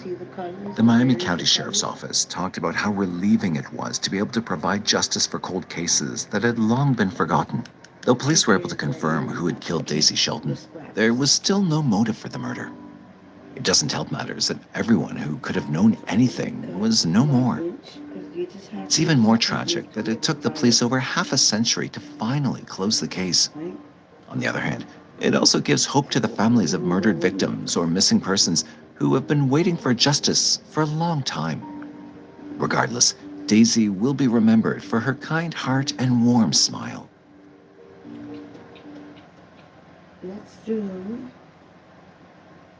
July 10th, 2004 marked the tragic death of Elena Laswell, a resident of Phoenix, Arizona. And just like several other murders that have been committed, the police took quite some time to reach the root cause of it. Elena's murderer remained on the loose for another 20 years. On the evening of that tragic day, Elena had reportedly been in her bedroom. A car had been spotted parking close to Elena's residence, but at the time, no one suspected anything. That was until a call was made to the neighborhood police, and a few minutes after their arrival, Elena was pronounced dead in her own home. Fast forward 20 years, and the mystery that once baffled everyone was finally cracked wide open. July 10th, 2004 was supposedly just like every other normal day for everyone around Elena Laswell, including her family. Elena was in her bedroom that evening when one of her brothers entered, likely thinking she was just taking a nap. However, that wasn't the case. Elena's brother found her unresponsive, and a call was immediately made to the Arizona Police Department and the emergency unit. On getting to the scene, the emergency unit immediately set to work trying to revive the 15-year-old, but all attempts were futile. According to the reports, it had been deduced that Elena had died hours before her body was discovered at 8 p.m. that evening. It was suspected that someone had broken into the Laswell's home to commit the murder. Police also discovered that Elena Laswell wasn't just murdered from the injuries evident on her body. It was deduced that she'd been and from the looks of it, had put up a brave fight before her life was snuffed out. Everyone who knew Elena was as confused as her parents as to why the little girl could even be a target in such an ill-fated situation. Elena Laswell was just like every other ordinary teenage girl on 23rd Avenue, Thomas Road, Phoenix, Arizona. She was a cheerful young lady and was greatly liked by everyone. Elena was born on January 17, 1989, to Steve and Molly Laswell. She was raised alongside her 4 siblings, 3 brothers, Martin, Joseph, and John, and her sister, Katie. Elena attended St. Gregory's Catholic School and Serene Elementary School, and then proceeded to Phoenix Preparatory Elementary, where she graduated in May 2004. Elena would have gone on to attend North High School during the fall of 2004, but sadly, her life was cut short. Elena was a shining light to everyone who came across her. Her family described her as someone who had an enthusiasm for life and brought joy to everyone she came in contact with. Everyone wanted to be friends with her. She had a love for art, animals, team sports, and also a keen interest in jewelry. Her love of art was quite evident in the way she expressed herself. Many had described her as a great poet and a writer with a deep understanding of life. One could say that she was wise beyond her years. On arrival at the murder scene, detectives had taken note of the several injuries on the deceased's face, including that the victim must have put up a fight with whomever got her. However, what the detectives were unable to determine at that moment was whether the injuries on Elena's face were the cause of her death. But that wasn't all that was found on the scene. Elena had also been assaulted. In fact, the police authorities at Phoenix had decided not to release graphic details of the murder scene to the public in respect to the family. DNA samples were taken from the scene, but even with those, the murderer wasn't identified at that time. Elena's murder case had no leads.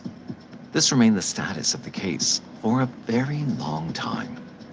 Small dark green or black Ford sedan vehicle, unknown suspect within the ages of 16 and 19. These were mainly what the police had to work with. When the body of Elena Laswell was discovered, forensic DNA examination was conducted, and the several leads on the case pursued were unable to bring out the killer. As a result of this, the Arizona Police Department went out of their way and had sought external help. An external investigative unit, known as the Silent Witness, was invited to partake in the case. Several flyers that had a sketch of a possible suspect were sent out to the public, and this was accompanied by the announcement of a $1,000 reward. However, even with all these efforts, nothing was found. Thus, for the next couple of years, the case went cold. However, the investigators involved were still not willing to back down. They were willing to search every part of the country, and even outside it, for Elena's killer. The years after 2004 witnessed the advancements of technology, and DNA examinations also reaped the rewards of these advancements. By 2012, detectives involved in Elena's murder case decided to re-examine the collected DNA. By making use of advanced DNA examination techniques, coupled with further research, investigators were finally able to make some headway. In March 2013, the DNA analysis was confirmed and a lead suspect was finally identified, Sergi Francisco Reyes. Shortly after a name was identified, things had sped up as a grand jury involved in the case indicted Sergi Francisco Reyes, setting the stage for a trial. But Sergi wasn't anywhere to be found, and the only lead on his whereabouts at the time was that he was somewhere in Mexico. Thus, in March 2014, an extradition process to seek out Sergi from Mexico began. However, March 2014 was still far off from the date when the killer was finally found. The following 10 years for the investigators involved in the case were focusing on finding Sergi Francisco Reyes. Finally, on July 10, 2024, with the help of the U.S. Marshals, the murderer was found. It took 20 years to finally bring the murderer into police custody, and as if it were Providence in action, it had happened on the 20th year anniversary of Elena's death. 37-year-old Sergi Francisco Reyes was immediately transferred to the Maricopa County Jail to face his sentence.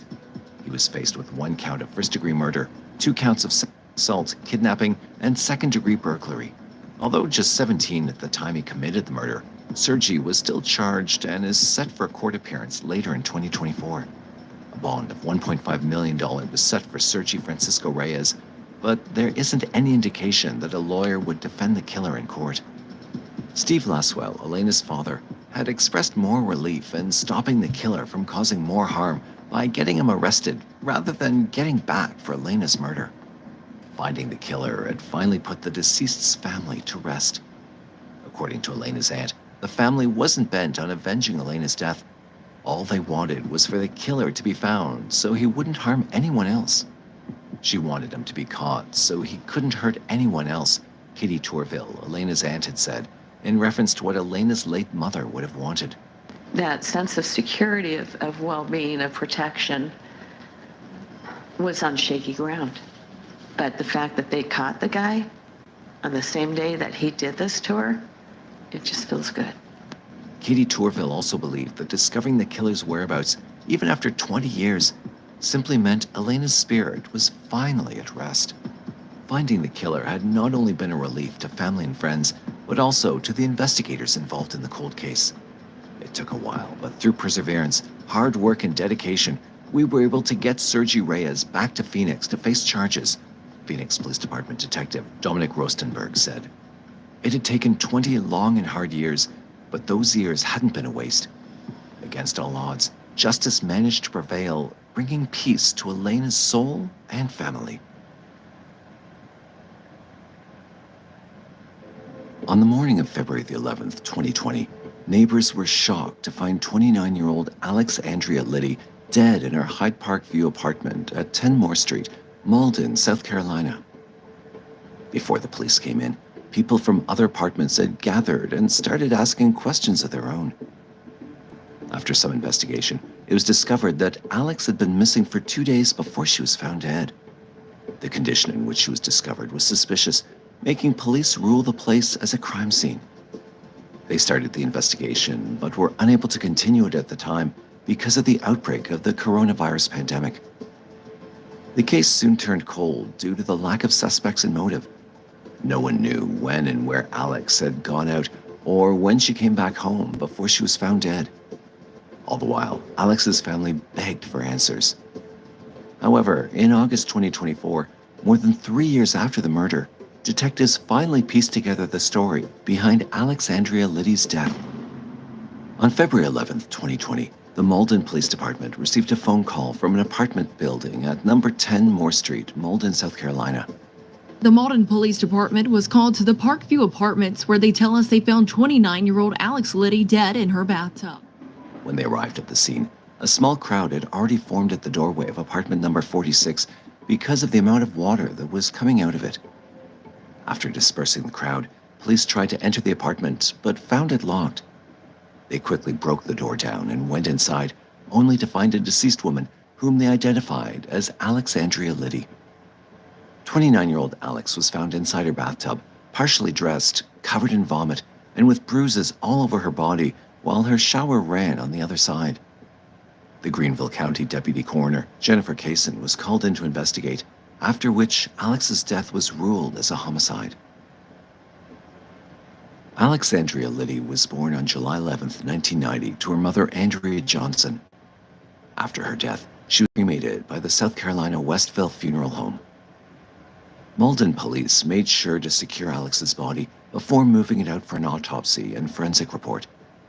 Medical examiners at the Greenfield County Coroner's Office ruled her death as a homicide due to blunt force trauma to the head and mouth, as well as a partial submersion in water. A toxic screening analysis also detected a number of drugs in Alex's system, which may have contributed to her death. Some of the drugs were heroin, methamphetamine, alprazolam, and cocaine, among others, and the volumes of these substances found in her bloodstream were way above the legal limit. Investigators collected a lot of items from the crime scene, including clothing and potential DNA swabs from her vomit and dried blood. An assault kit was also used during the autopsy, but its results weren't released. The main issue with Alex's case was that investigators had no idea where she'd gone between the night of February 9th and the morning of February 11th when she was found dead. According to her family, she was in contact with them on the night of February 9th before she logged out of her social media, and they never heard from her again. Also, the fact that she was half-dressed, with only her undergarment and a sock on her left foot, made detectives suspicious of foul play. Alex also had recent bruises, lacerations, and abrasions all over her body, like she'd been repeatedly beaten with an object during the assault. In addition, investigators noted that her hair and face were wet when police found her, but there was no water in the bathtub. They drew up ideas on whether she died moments before she was found, or whether her killer might have set it up to seem that way. However, one thing was certain: she died within the last few hours, and someone out there knew what happened. But because of the lack of evidence, nothing substantial was uncovered. The Malden police conducted interviews, and Alex's mother told them that her daughter had struggled with drug addiction, but she'd been sober for over a year. This gave police even more reason to believe that someone else was involved in what happened to Alex. However, there wasn't much that could be done on the murder case, as there were very in her system, and she'd been beaten repeatedly before her death. The Malden police, as well as Alex's family, continuously asked the public to come forward with any information they had on Alex's disappearance or death, but there was no positive response. The outbreak of the coronavirus pandemic by the next month, March 2020, also made it difficult. For the next 3 years, the case went cold, and Alex's killer walked free. During this time, Alex's mother continuously expressed her sadness and regret that her daughter's killer had not yet been found. She engaged in various interviews with reporters and on TV broadcasts, asking for anyone with more information to come forward. In September 2023, Detective Jenna Wilson took over Alex's case, and a few months later, a surprising twist developed. After the new detective took over the case, she went through all the evidence previously gathered, including crime scene photos and body camera footage from February 2020. She also sent the assault kit conducted on Alexandria Liddy for review to the Greenville County Crime Lab, and after a few months, it came back with a match. After more than 4 years, the suspect was finally going to be brought to court. On August 1st, 2024, police arrested 44-year-old Derek M. Williams for the death of Alexandria Liddy. During questioning, Williams initially revealed that he and Alex were close friends, but gave no further information on what happened between them. Detective Jenna explained that while Williams's actions during the incident directly contributed to the 3 causes of Alex's death, there was no evidence to show that it was intentional. In light of this, the Malden Police Department charged him with involuntary manslaughter due to the evidence that was found, which showed that his actions were negligent and fully showed a reckless disregard for the victim's safety.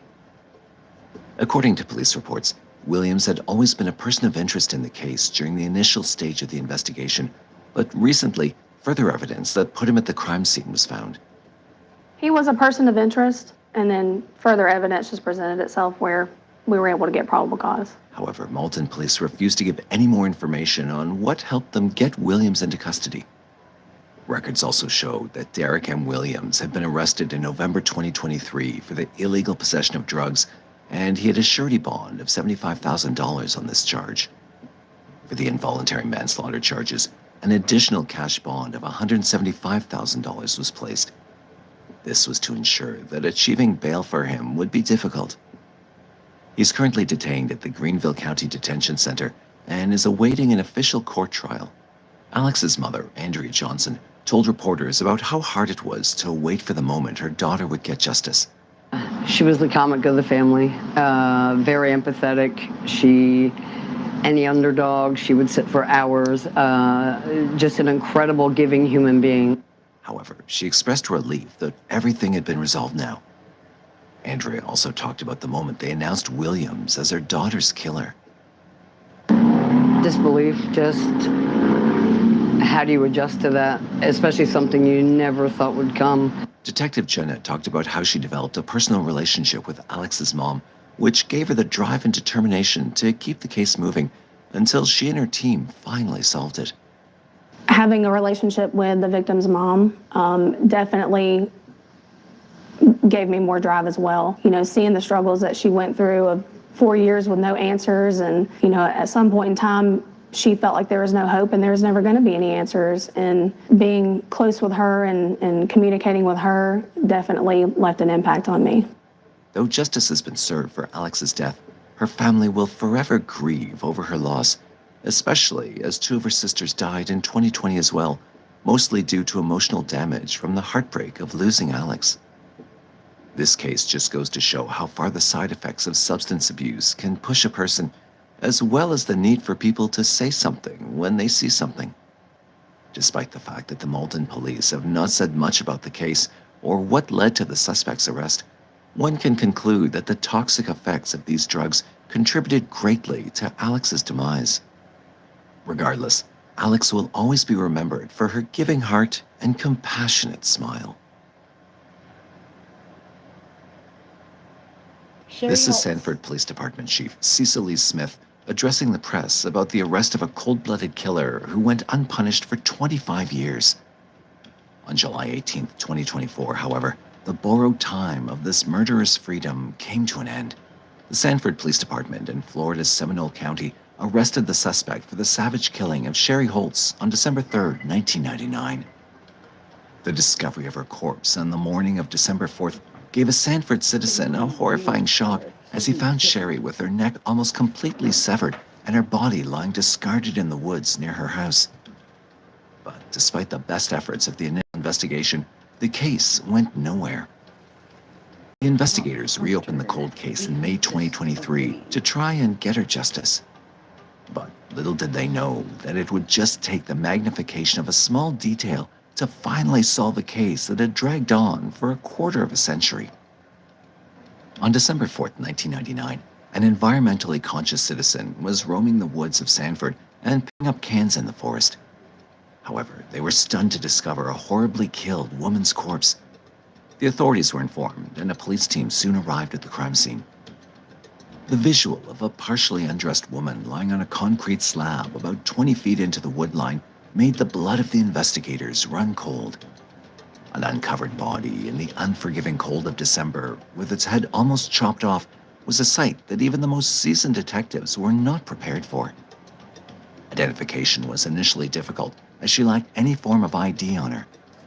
Further investigation revealed that the 50-year-old woman was a local, Sherry Holtz, who lived nearby along with her boyfriend Gary Durantz and 3 other roommates. Scouring the bloody crime scene, the police found a lock blade knife near Sherry's body. The forensics later confirmed that this was the weapon used to murder her. The autopsy also revealed that she'd also been strangled and suffered severe blunt force trauma along with clear signs of assault. It was unclear who murdered Sherry and how many people were involved in the case. Moreover, it was also puzzling to see her so far out in the woods, away from her place. Retracing her steps, the police found that Sherry wasn't alone before she was killed. The investigators discovered that Sherry was last seen at a bar named Uncle Nick's on the night she was killed. According to the people present there, 2 people were seen leaving the bar as soon as Sherry walked out.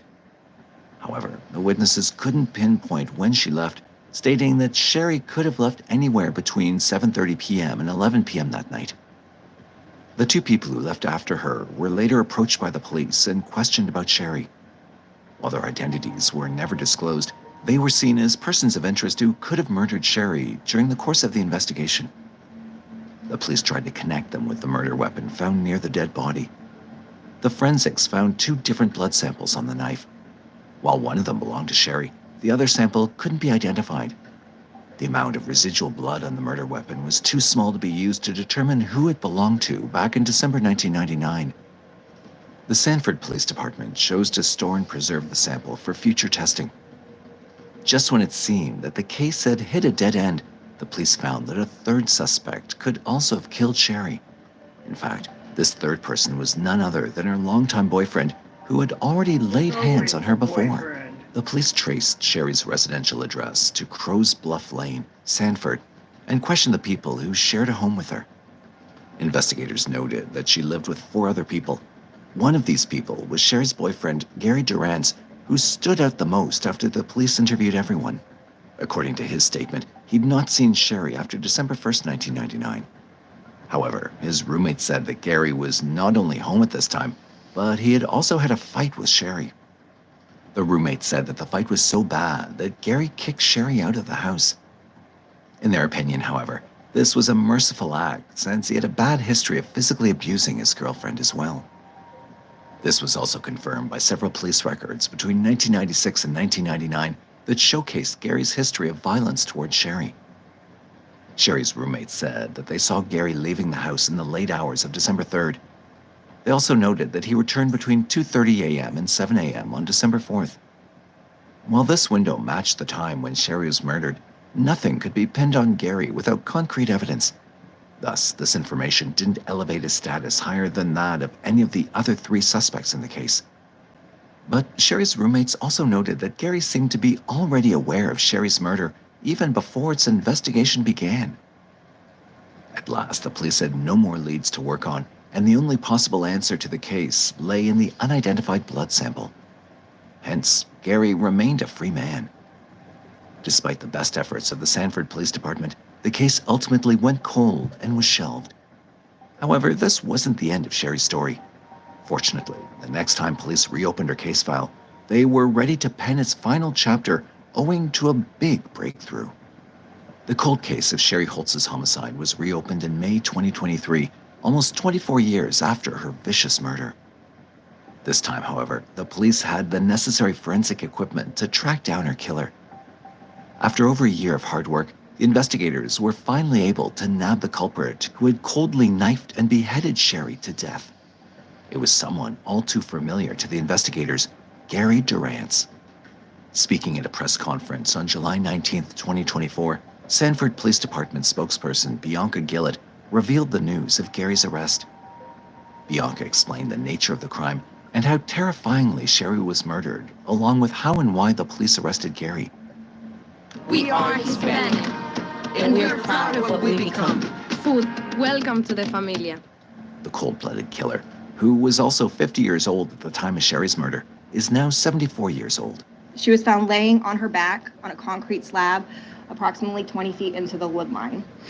Her clothing was pulled off, exposing most of her body.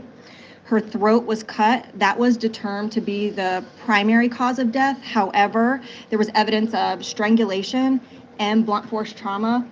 Both of those were just as significant that could have resulted in her death in isolation as well. A sexual assault kit was performed at the time. It was negative for any DNA evidence found during that processing of that kit. There was also a lock blade knife located near the body. There was human blood present on that knife. It was sent away for testing at the time, and actually in 2000. And the test indicated that there was human blood. However, the samples were so small at the time, they were not sufficient in size for testing. Bianca noted that Gary's arrest immediately ended the suspicion surrounding the other 2 suspects, since only his DNA was found on the knife, apart from Sherry's.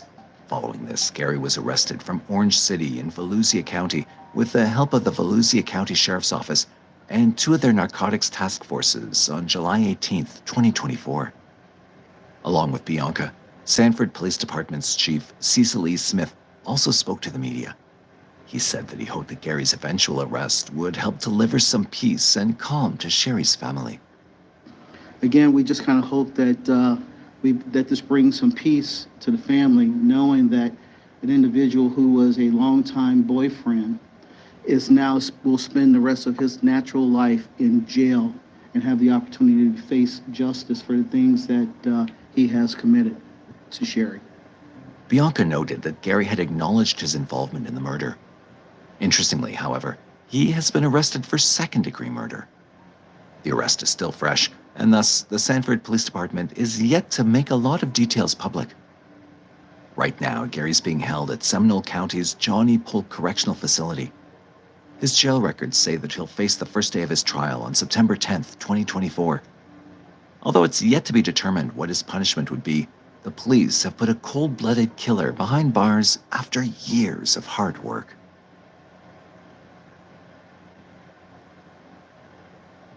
January 13th, 2013 is a day that would forever be etched in the memories of the Georgia police because it was the day they stumbled upon a gruesome scene on the side of Interstate 85 in Union City, just outside Atlanta. An abandoned Dodge Charger, its once shiny surface now dulled, held a dark secret. Looking in, they found the lifeless body of 32-year-old Cheryl Colquitt Thompson, 33-year-old Quinones King, and 43-year-old Rodney Cottrell lying cold and still. Oh my God, 3. As detectives unraveled the mystery, they discovered a tale of unimaginable horrors. The victims had been threatened, tortured, and murdered in a different county before being left to rot more than 20 miles away from home.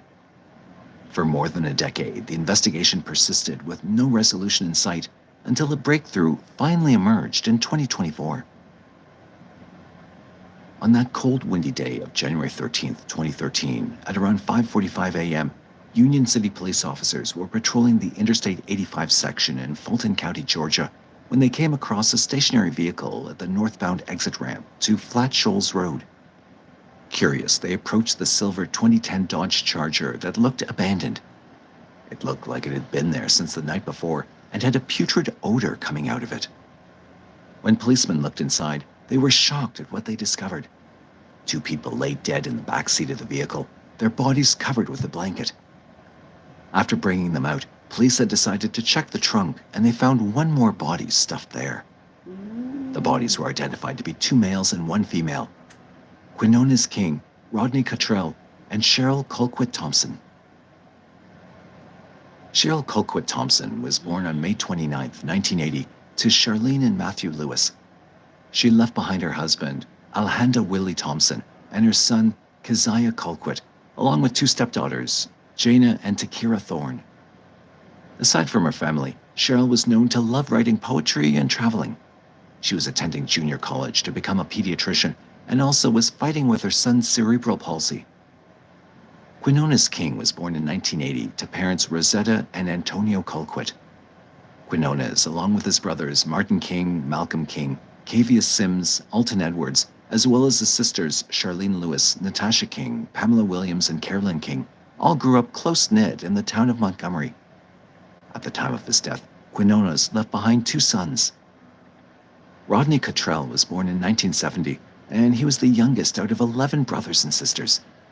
The trio all lived in Montgomery before their untimely and tragic deaths. At first glance, it was easy for police to see that these people had been assaulted and tortured. Their bodies were completely bare, and parts of their skin had become purple from bruises and scars. Investigation showed that they'd been lured to a duplex home at gunpoint on Magnolia Drive, Jonesboro, in Clayton County. Evidence from medical examiners, including the victim's blood, showed that the trio were beaten and tortured in that house on the evening of January 12, 2013. From the marks on their bodies and the autopsy conducted, it was determined that Cheryl was killed by ligature strangulation, while Quinones and Rodney were killed by asphyxiation, which is a lack of oxygen in the body. Later on, their bodies were transported in the Dodge Charger and dumped near the interstate, about 15 miles away from the house they were tortured in. During the interviews with family, police discovered that on January 12th, a day before they were found dead, Cheryl had traveled to Atlanta with her uncle Quinones and her friend Rodney. None of them knew why the trio made the trip, but they believed that it was a setup and that they'd been lured there. Lakita Lewis, Cheryl's sister, also told police that the Dodge Charger actually belonged to Cheryl. At first, police had multiple persons of interest in the case who were interviewed, but due to a lack of information and evidence, nothing came up. No substantial DNA was found at the crime scene, and even those found were mixed up. On January 24, 2018, 5 years after the triple murder, the victims' families came out again to ask for help in getting justice for the deaths. A $1,000 reward was promised to anyone who could give out any useful information in catching the killer, but no one came forward. And with that, the case went cold for a second time. For over a decade, the case remained unsolved with no new leads and no information. In 2024, the Clayton County Police Chief, Kevin Roberts, decided to reopen the case. Using forensic genealogy, he was able to analyze the DNA found on the bodies and compare it to a criminal database. Luckily, there was a match. Or rather, matches. In May 2024, 4 suspects were found. 49-year-old Kenneth Thompson, 45-year-old Keontae Harris, 51-year-old Kevin Harris, and 31-year-old Daryl Harris. Though their names were similar, police refused to say whether Keontae, Kevin, and Daryl were related to each other by any means. However, they did admit that Kenneth Thompson was also related to Cheryl, as well as the Harris brothers.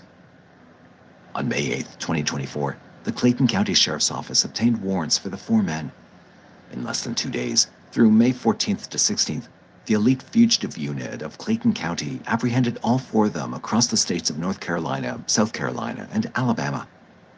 One of them, 45-year-old Keontae Harris, was the assistant principal of Macadori Middle School and special education teacher in Jefferson County, McCalla, Birmingham, Alabama, where he'd been working since January 2023. He was booked into Jefferson County Jail to await trial, and as soon as the arrest was made public, he was placed on administrative leave. A day after, he voluntarily resigned from his position as principal. The other men were placed in custody in Georgia and South Carolina, awaiting their movement to Clayton County for the trial.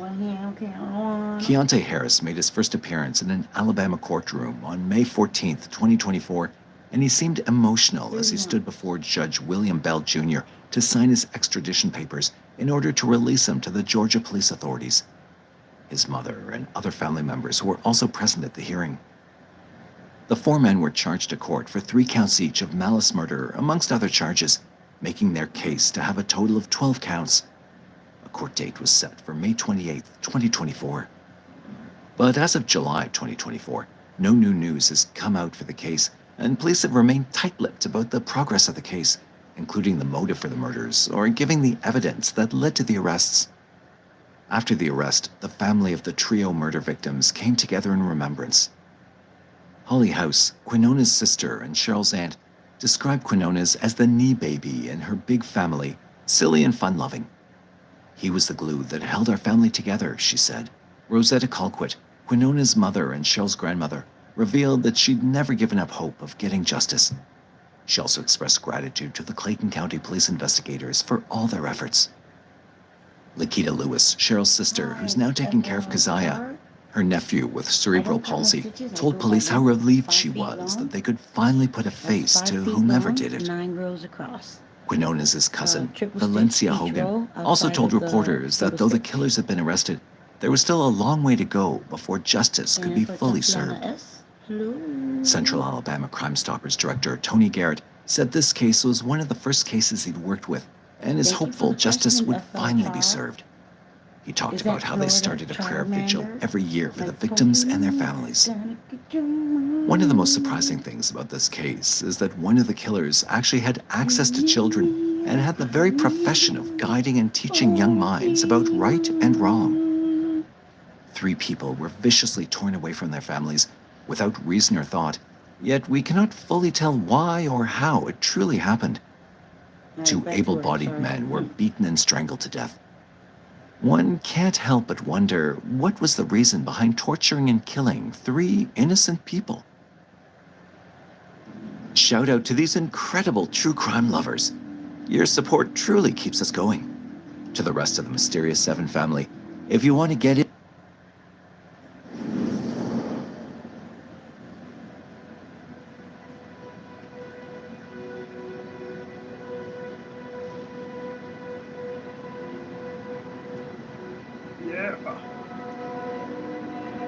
I can't hear you too well. Are you listening to an audiobook?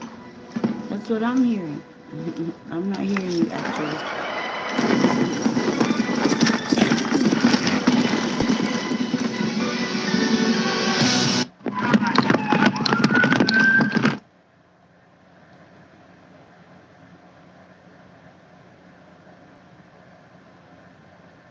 Okay, no, I'm not on an audio. I'm watching a video by Nick. But I don't have YouTube Premium, so therefore I get the commercials. And no commercials are no good. Can you hear me now? Florida Char, as in Florida Charmander? One's breathing. Bust that window out. All right. Oh, Charlotte? Oh, yeah, they're all pretty young. Charlotte? Jesus Christ. Char. This is the worst I've ever seen. On the morning of July 31st, 2022, a jogger in Strongsville, Ohio, stumbled upon a gruesome car crash at the intersection of Progress Drive and Alameda Drive.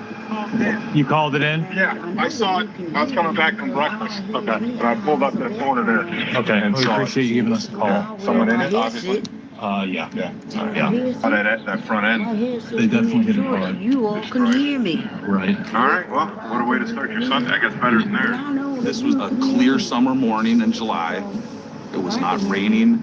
The roads were dry. The car looks like it's exploded. The car was a wreck. Its front bumper had torn off, and the hood was crumpled like a crushed soda can. For just a matter of seconds, it's going at an incredibly high rate of speed, just a white blur like a missile. I'm not here to talk. I'm here to They were Davian Flanagan, 19, Dominic Russo, 20, and Mackenzie Shirilla, 17. Tragically, Davian and Dominic were pronounced dead at the scene. Mackenzie survived, but was critically injured. She was then rushed to the hospital in a helicopter. Police initially assumed it was just teenage recklessness. But shocking phone data revealed that one of the occupants had been in the same desolate area just 3 days before the crash. With this revelation, the situation took a darker turn. The driver's speed hinted at something more sinister. The fact that someone recently visited the location had now transformed this tragic incident into a chilling mystery. Before getting into the details of the tragic crash, it's important to understand the ties between these three young people. Mackenzie Shirilla and Dominic Russo were young lovers who lived in the Cleveland suburb of Strongsville, Ohio. The two had started dating in 2021. Alongside them was their classmate, Davian Flanagan, who was Dominic's new friend. The night before the crash, the three were at a party where they'd been smoking weed. Around 5 a.m. on their way home, Davian asked Dominic and Mackenzie for a ride. Mackenzie hesitated, claiming they were in a hurry and couldn't wait for him. Despite this, Dominic insisted, agreeing to drop Davian off. Little did they know, it would be a journey with no return. Following a wild night of partying, the three friends packed into Mackenzie's Toyota Camry on July 31st, 2022, ready to get home safely. Mackenzie, just 17 years old, drove with Dominic by her side and Davian in the back seat. Around 5:30 a.m., they were driving on Progress Drive in the Progress Drive Business Park at a normal speed, and everything was all right up until then. However, some things seemed off. She noticed that All right, how about this? I am making a scarf. Can you hear me now, Miss Char?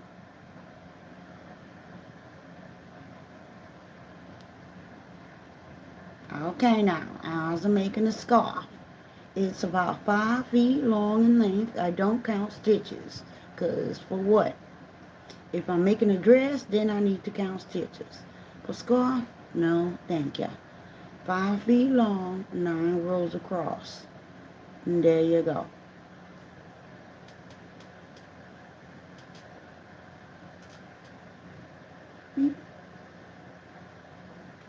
Awesome possum.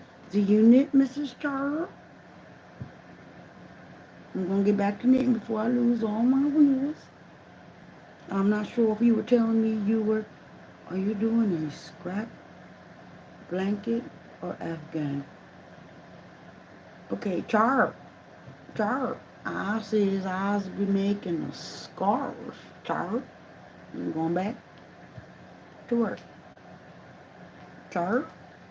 I turned off the audio in my background just so you can hear me say I was making a scarf.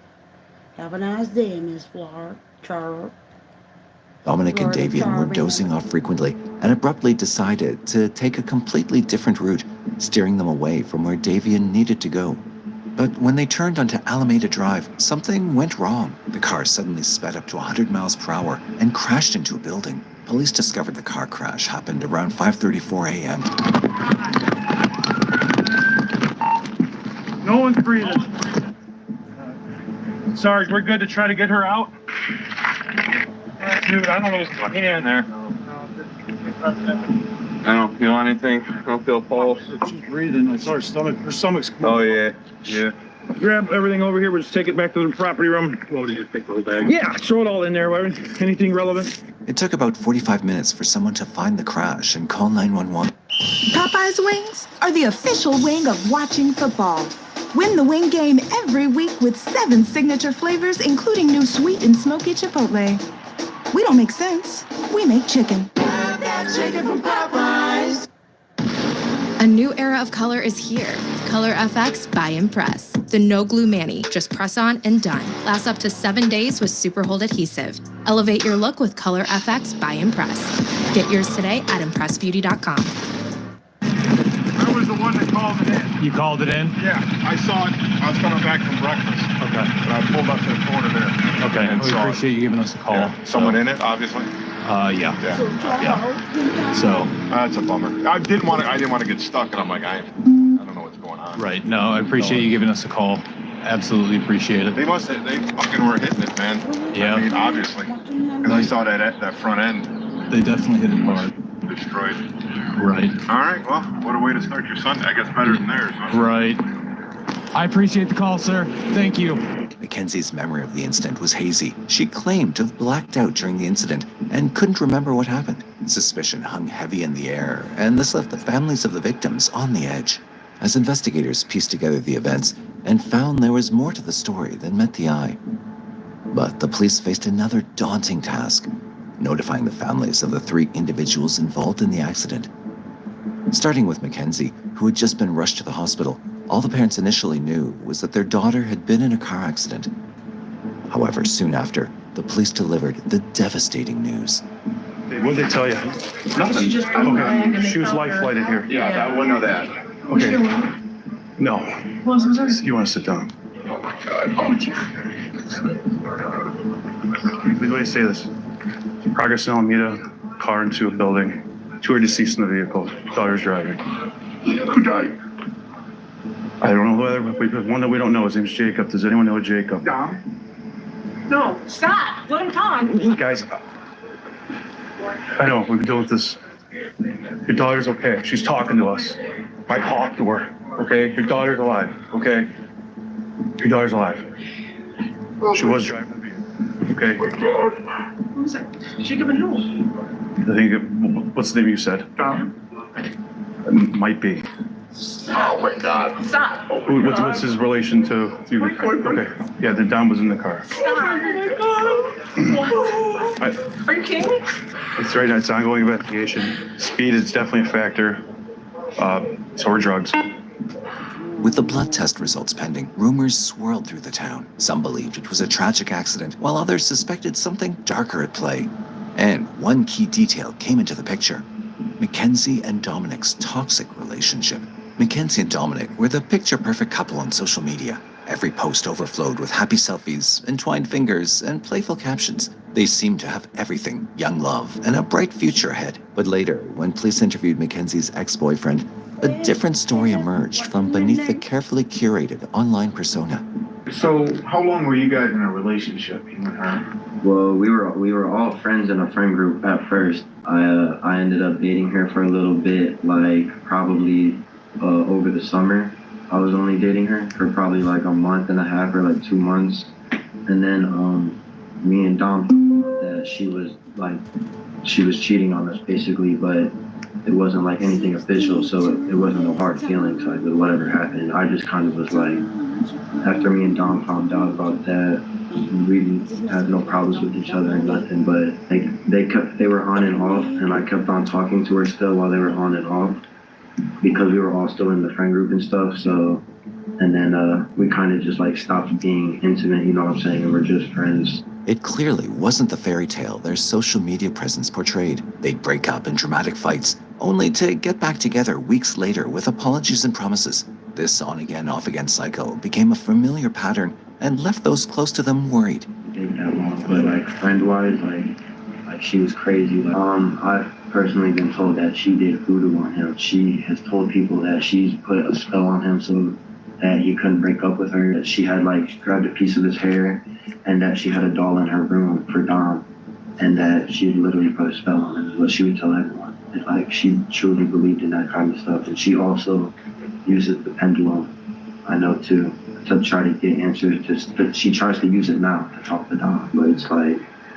I feel like that's what she was trying to do, was crush the car into the wall. After this, detectives also found out that Mackenzie had previously threatened to key Dominic's car and also crash her car with him in it, much prior to the accident. This behavior led police to believe that there was something more sinister hiding. The investigators then found another interesting detail. There were drugs found in Mackenzie's car. Earlier to this, Mackenzie was also seen bragging on TikTok about her drug obsession. The discovery of mushrooms in the car added another layer of mystery. However, these weren't detected in her blood test. Her blood test revealed the presence of THC in her system, which was a different drug, the psychoactive compound in marijuana. This meant she was likely high at the time of the crash. This left investigators to wonder what role the drugs might have played, if any, in the tragic events that unfolded. The presence of drugs, along with Mackenzie's erratic behavior, painted a truly disturbing picture. In order to reconstruct the events before the accident, detectives were thankful that Davian's phone was connected to Life 360, a safety app that continuously tracks its user's location. Fortunately, two of his friends were also connected to the app, providing the police with valuable information as well. It's a recording. Does that play? So, I mean, what does it mean? Or basically just how it works, screenshots? It's just a tracker. Yeah, it's like my parents have me in a circle so they can see where I go, and it just follows you wherever you go. And Davion had us. Oh, explain it. So this is when they were going down Progress Drive, and then you know how there was like tire tracks before it, like on that side grass. So that's the sign. That's when it hits the sign. And then that's where she curved exactly right on. Gotcha. Missed those two rocks and went right into the sign, the side of it. But I'm just confused on how the back of the sign was messed up, but she went right into that wall. Right. No, so you can see like the hard braking was right at the wall, and then her high speed after the hard braking was, 90 miles per hour. However, another friend of Dominic, who is also on Life 360, offered a perspective on how to interpret the evidence from the app. To me, right here, if you looked at the tracks, and you guys probably have pictures of them, it looks like the person in the front seat tried to turn the wheel because of the fact they were going to go straight into a wall. And it doesn't say she hard broke once. It was 90 miles per hour down that whole road. And I also think because of Kenzie's and Dominic's history, that they were fighting. I think Davion went on his phone to distract himself from the fighting. Although they were on drugs, they can also still be fighting with being on drugs. It could have just been like careless mistake. Like I don't think Kenzie, even if she was like at road rage or she was arguing, I don't think her intention was to kill two people no matter what. While the investigation continued, Mackenzie was on her own journey to recovery. After the crash, she had broken her arm, had a concussion, and even her legs had multiple fractures. The doctors had to operate on her arms and legs, but her injuries were severe, and because of this, she stayed in special care for weeks. After healing, she was taken to a rehab center where therapists helped stabilize her legs and arms so that she could move around. Even though the accident was serious, she had managed to heal completely over time. But little did Mackenzie know, a far worse fate was waiting for her, something that would turn her world upside down. Approximately 3 months after the crash, her life took a dramatic turn. On November 4th, 2022, Mackenzie found herself in handcuffs. Where's she? Right back there, pal. I would definitely recommend SUNY WCC Mount Vernon to anyone that wants to start over. It's the place to be. Warm, welcoming, and you're learning. I'm grateful for WCC because they're sending me on my way. My name is Dotsie Bausch, and today I'm asking for the standalone dairy category to be removed from the dietary guidelines to accommodate the wide array of populations and cultures that make up this great country. Hi, Mackenzie. Step out for me. I'm Detective Jesus. I'm the one who's been investigating the crash. You're under arrest for aggravated murder ×2, okay? Nobody's gonna ask you any questions. Nobody's gonna bother you. Can I have your key, please? Could you please be careful taking this one off so it doesn't break the bracelet, please? You got it. You got it. According to court papers, she was facing a staggering 18 charges, each one heavier than the last. These included charges for aggravated murder, felonious assault, and aggravated vehicular homicide, all stemming from the tragic crash on July 31st, 2022. Mackenzie? Okay, Mackenzie, I'm gonna take your handcuffs off. I need like all the jewelry and everything to come off, okay? I can't wear any of it. No, I need you to take it off while you're in jail right now.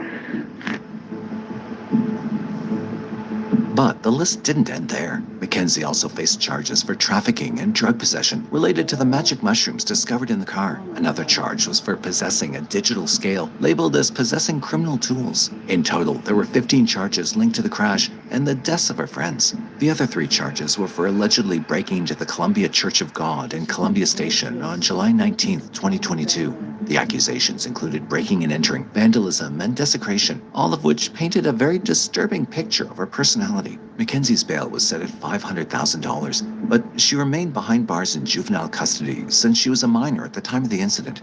The once carefree teenager now faced a future filled with uncertainty. The charges against her were significant, which could even lead to a potential life sentence. By March of 2023, a twist emerged in Mackenzie's legal standing. Having just turned 18 on August 2nd, only 2 days after the crash, she was now considered an adult in the eyes of the law.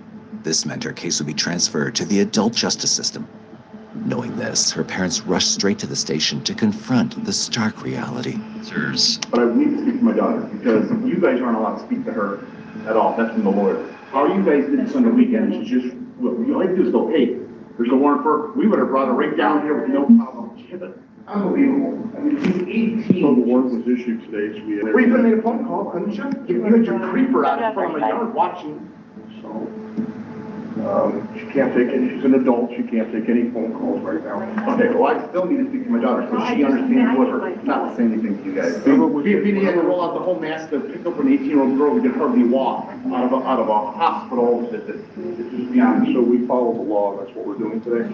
Am I going to be allowed to have a 2-minute conversation with her? You cannot talk to her about these.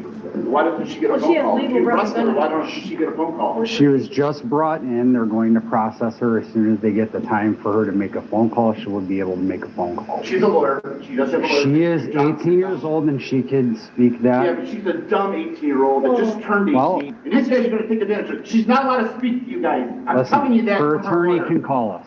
Don't ask her any questions. Her bench trial was scheduled for August 7th, 2023, just 5 days after Mackenzie's 19th birthday. The prosecution's opening statements revealed evidence from Mackenzie's vehicle's black box, which indicated a shocking speed of 100 miles per hour. They also had proof capturing the entire sequence of events.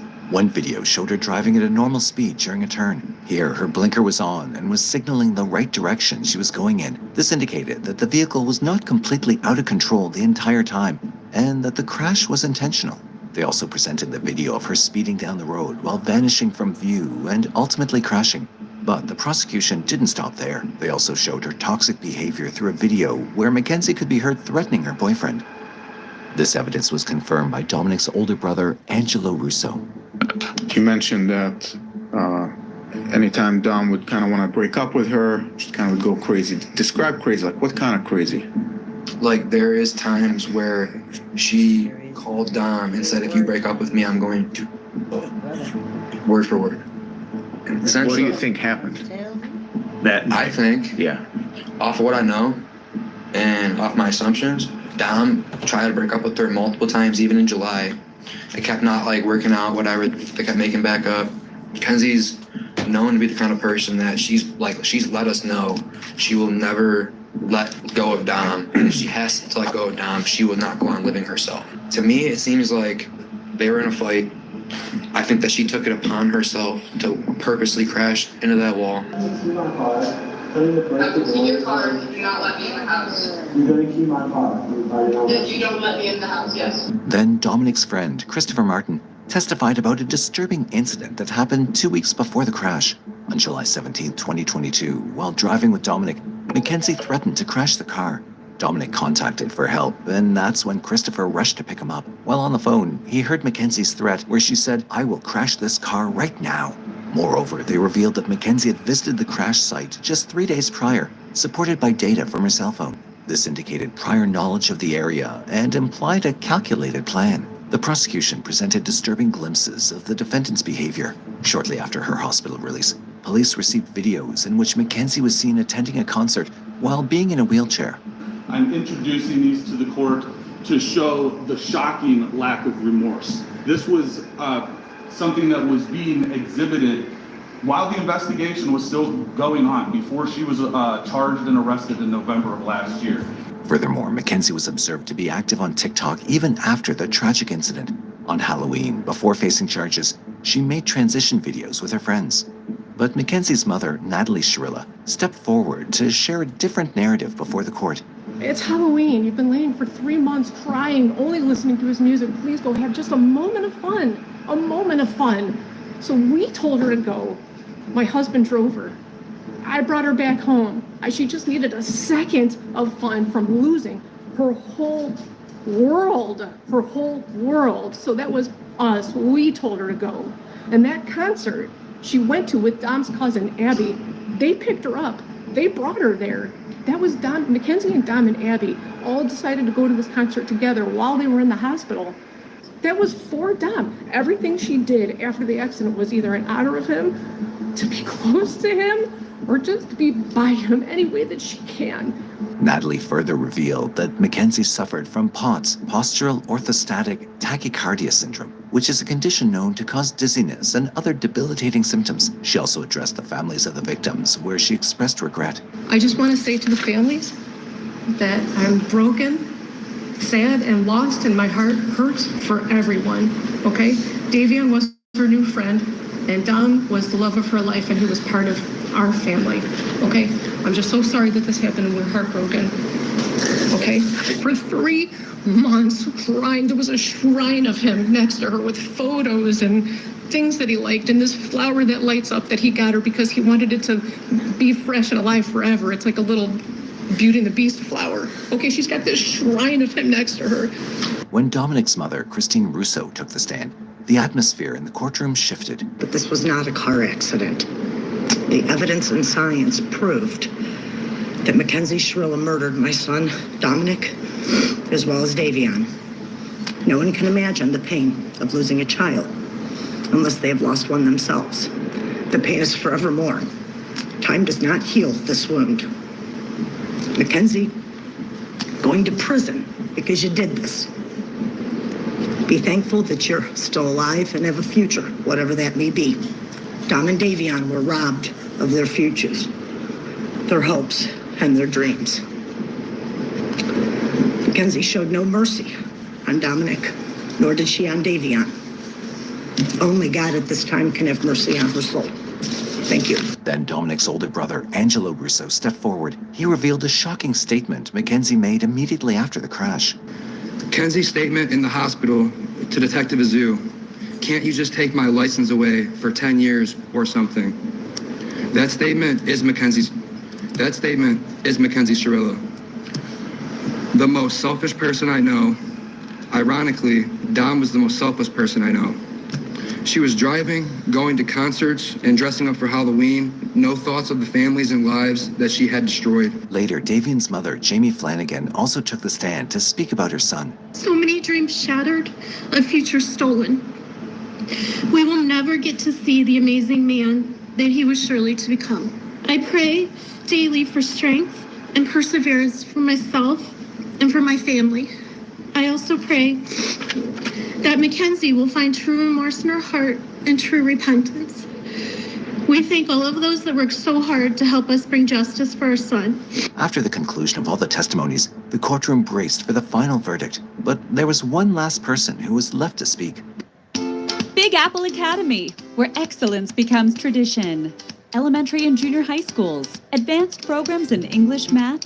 The families of Dom and Davian, I'm so deeply sorry. I hope one day you can see I would never let this happen or do it on purpose.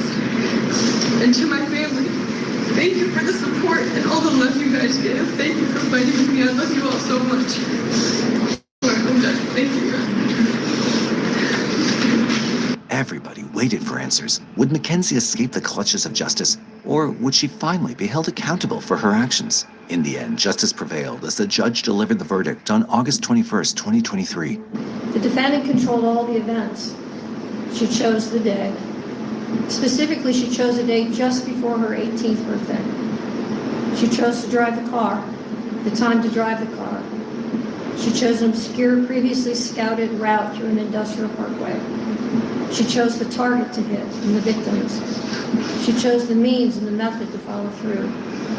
And she planned and purposefully executed the events of July 31st, 2022. She was sentenced to 2 concurrent life terms with a possibility of parole after 15 years during her sentencing hearing. She was found guilty of 4 counts each of murder and felonious assault, as well as aggravated vehicular homicide and other offenses. I understand that the pain in this room wants me to impose the harshest sentence. But I don't believe that would be the appropriate sentence, because I do believe that Mackenzie will not be out at 15 years. So she's sentenced on count 2, the murder of Davion Flanagan, 15 years to life.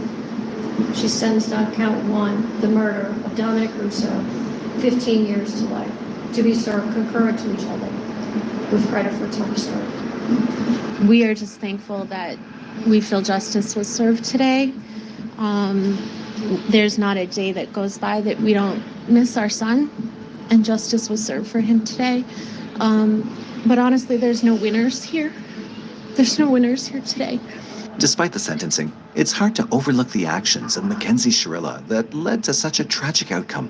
Her reckless decisions not only ended the lives of Dominic and Davion, but also shattered the hopes and dreams of their families. While the sentencing of Mackenzie Shirilla brought a measure of closure and justice to the grieving families, it can never undo the irreversible loss of Dominic Russo and Davion Flanagan. I pulled your car over because it matches the suspect. Get your hand in your pocket. What are you, crazy? Get over here. Hey, get over here! Go and run! Hey, I'm gonna release the dog! This is 24-year-old Nathaniel Rowland, and as he tried to flee from the police, this would prove to be his biggest mistake. When officers searched his car, they found several alarming items which were pointing towards something sinister. He immediately became the prime suspect in Samantha Josephson's case, who was last seen outside Bird's Dog Lounge. But the situation became even more disturbing when her friends made this 911 call. 911, what's your emergency? Hi, we were just gonna call to let you know our friend is missing. We went out in 5 Points last night, and... Well, we're listening to 5 or 8 most disturbing cases you've ever heard. True crime.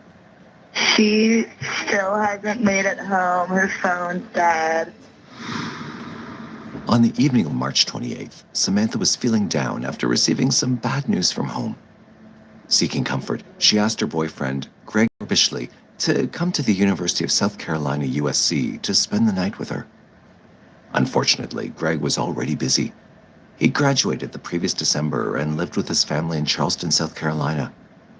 Although he often made the 2-hour drive to Columbia to see Samantha, he turned her suggestion down this time because both of them were already planning to meet up in a couple of days for a trip together. Greg suggested that Samantha should go out with friends to lift her spirits. He reassured her they could stay in touch through texts all night, as he was just a phone screen away. Samantha took his advice and went out, hoping to distract herself. Little did anyone know that this decision would lead to devastating consequences. Samantha and her friends decided to head to 5 Points, a lively area in Columbia known for its vibrant student scene. This spot was a favorite among USC students because it's so close to campus and filled with shops, restaurants, and bars. Samantha and her friends often hung out there, and it was actually the place where she first met her boyfriend, Greg. That night, Samantha got ready in a pair of black pants, platform sandals, and a bright orange top that made her stand out. Before hitting the bars, the group stopped at their friend Edgar's house. They spent some time there before making the short 2-minute walk to 5 Points. Everything was going as planned. After leaving Edgar's house around 12:30 a.m., Samantha and her friends walked straight to the Bird Dog Lounge, a popular bar in 5 Points. The Bird Dog was one of their favorite places to hang out at night. It was always buzzing with students, and the lively music together with cheap drinks created a lively, fun-filled atmosphere. However, even with the excitement around her, Samantha's friends noticed that she still wasn't in the happiest of moods. The worries she'd shared with Greg earlier in the evening seemed to be weighing heavily on her mind. As Samantha sat in the corner of the bar, she kept messaging Greg and others on her phone. Despite the efforts to distract herself, Samantha couldn't shake off her sadness. Then, later in the night, she accidentally got separated from her friends, which made her even more alone and upset. So, around 2 a.m., Samantha decided to call it a night, headed home, and called Greg to let him know. Living a couple of miles away on Main Street, she ordered an Uber for a safe ride back to her apartment. This decision marked the beginning of a fateful night that would change everything. At 2:06 a.m., Samantha was still on the call with Greg as she waited for her Uber ride, and Greg was keeping her company virtually. Suddenly, after about 12 minutes, Samantha's Uber driver arrived. The driver pulled into the disabled parking bay, but before the car could fully stop, Samantha leapt towards it. She flung open the passenger door and hopped inside. Within seconds, the car door closed, and it sped off towards the southeast on Hardin Street. However, Greg quickly sensed that something was amiss with Samantha's trip. Despite their recent phone call, he began tracking her using the Find My Friends app installed on their phones for safety. This app allowed them to monitor each other's locations in case of emergencies or concerns. Suddenly, Greg noticed that Samantha's Uber ride was heading south, away from her home, which was located north of the 5 Points area. Being concerned, he immediately called and texted Samantha, but received no response. Trying to stay calm, Greg considered the possibility that Samantha might have changed her plans and gone to Edgar's house or to another friend's place. He hoped that Samantha was safe and simply forgot to respond, but he couldn't shake off the growing worry in his mind. Greg made every effort to reach Samantha, using various communication methods like calls, texts, and even Snapchat. He wanted to ensure that everything was all right before jumping to conclusions. Despite his persistent attempts, Samantha didn't respond, and time continued to pass without any word from her. Greg's concern grew as he anxiously waited for any sign of Samantha's safety. Now, Samantha usually had her receipts turned on, so Greg could see when she read his messages, but now they remained unread. Despite Greg's attempts to reach out, there was no clue of Samantha. Meanwhile, her location kept moving in the totally opposite direction from her apartment, heading southeast through neighborhoods like Shandon and Rosewood. Then, at 2:30 a.m., a sudden and alarming event occurred. Samantha's location stopped updating altogether. This was completely unprecedented since the time Samantha and Greg began their relationship. Her location abruptly halted when she was on Montgomery Avenue, about 3 miles away from the 5 Points area. Fearing the worst, Greg reached out to Samantha's friends and roommates, only to discover that they hadn't realized she was missing. Since Samantha shared her location with her friends too, they all checked and saw that her location had also stopped around Montgomery Avenue. Immediately, they decided to drive to the area to search for her, but despite their efforts, they couldn't find her, nor did anything around seem suspicious. However, they did notice an old abandoned house nearby, along with a sorority house next to it. There were a few cars parked around, but nothing else seemed out of place. They began to speculate that Samantha might have left her phone in the Uber, and perhaps it had died, explaining why she couldn't respond to calls or texts. They were convinced that Samantha would have made it home safely and was probably asleep, so they reassured Greg not to worry. Being relieved, Greg eventually fell asleep, thinking Samantha would surely connect with them in the morning. As the night wore on, Samantha's friends and roommates returned home, unaware that Samantha hadn't made it back yet. It was nearly 5 a.m., and after a night of heavy drinking, they weren't thinking clearly. Love, Cypress.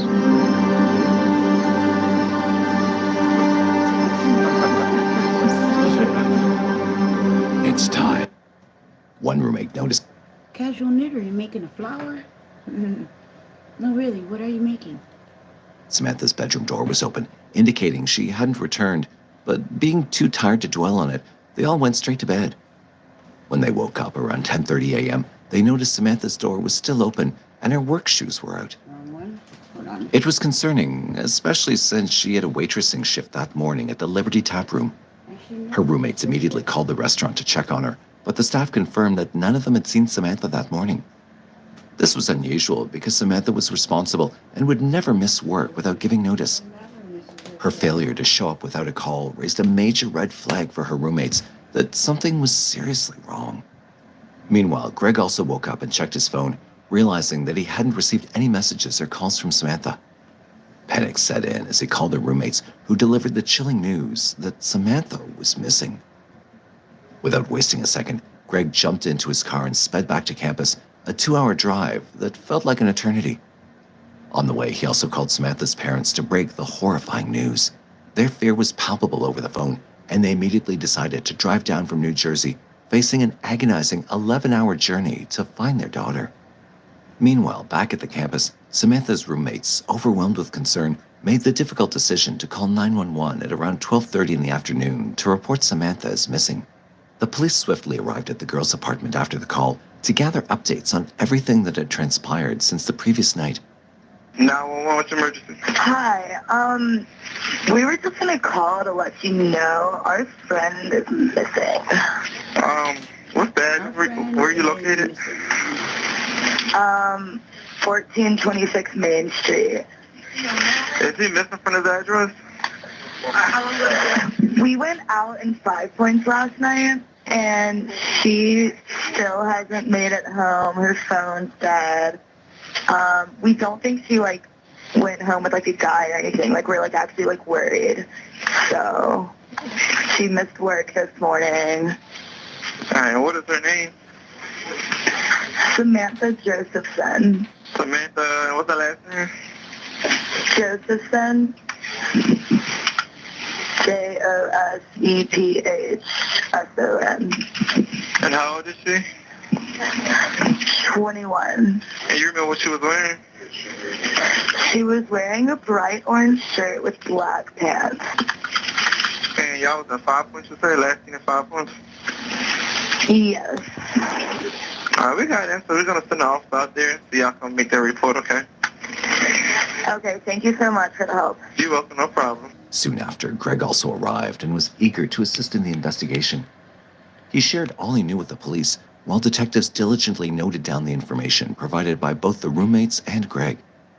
With a plan in motion, the detectives left the apartment to begin the search for Samantha. As for Samantha's friends and Greg, they were already assuming that the Uber cabs would be tracked down in no time, but no one expected the twist that was about to come. When the police left, the roommates decided to explore Samantha's computer, hoping to find any helpful clues. As they scrolled through Samantha's email, they stumbled upon a shocking discovery. An email from Uber notifying her of a ride cancellation charge. The email indicated that the Uber driver had a charcoal gray 2011 Dodge Charger. This revelation raised a crucial question. If her Uber ride was canceled, then how did Samantha leave that night? To unravel this mystery, her friends decided to return to the Bird Dog and review the CCTV footage of the streets. Thankfully, the manager knew them, so he granted them permission for the investigation. So as they scrutinized the CCTV footage, bustling with people chatting and strolling along the sidewalk, Samantha stood out in her bright orange top, eagerly awaiting her Uber. But to their surprise, instead of the expected ride, she entered into a black Chevy Impala around 2:09 a.m. It was evident that this was a completely different car from the one she was supposed to take. Whose car was it? And why did Samantha get into the wrong one?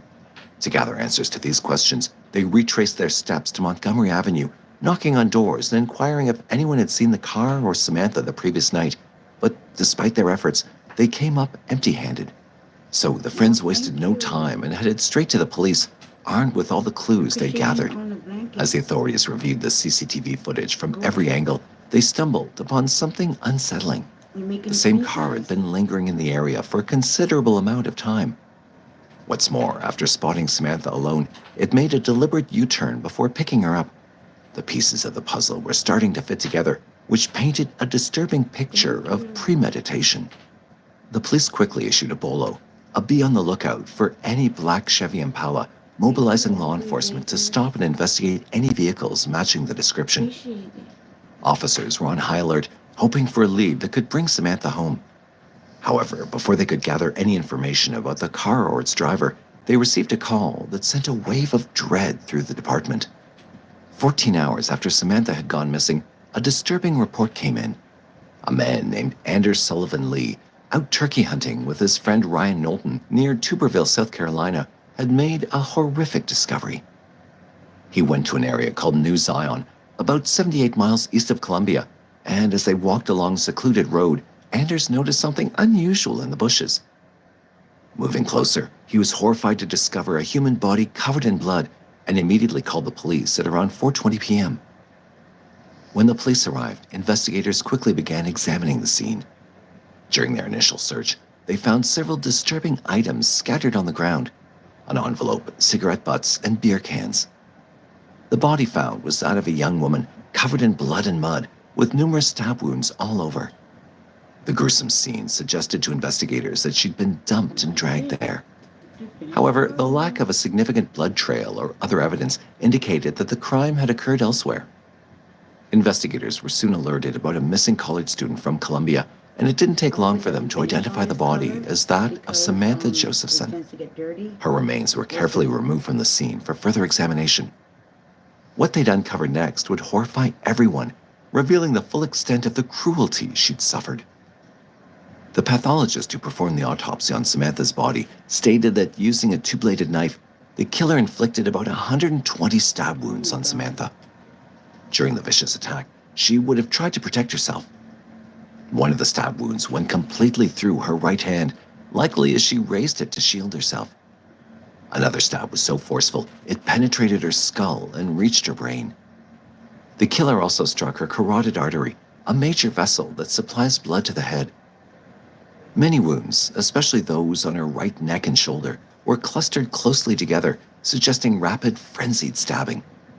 Samantha also suffered a severed hyoid bone, as well as stab wounds to her face, neck, shoulders, torso, back, lungs, legs, and feet. She bled heavily and, tragically, died within 10 to 20 minutes from her injuries. Who could harbor such hatred for Samantha to kill her so terribly? As Samantha's parents were traveling, the police contacted them with the devastating news of her death. The news of Samantha's death shattered her parents' world, as they were still holding on to hope of finding and bringing home their daughter safely. It only took a few minutes for their lives to be completely changed.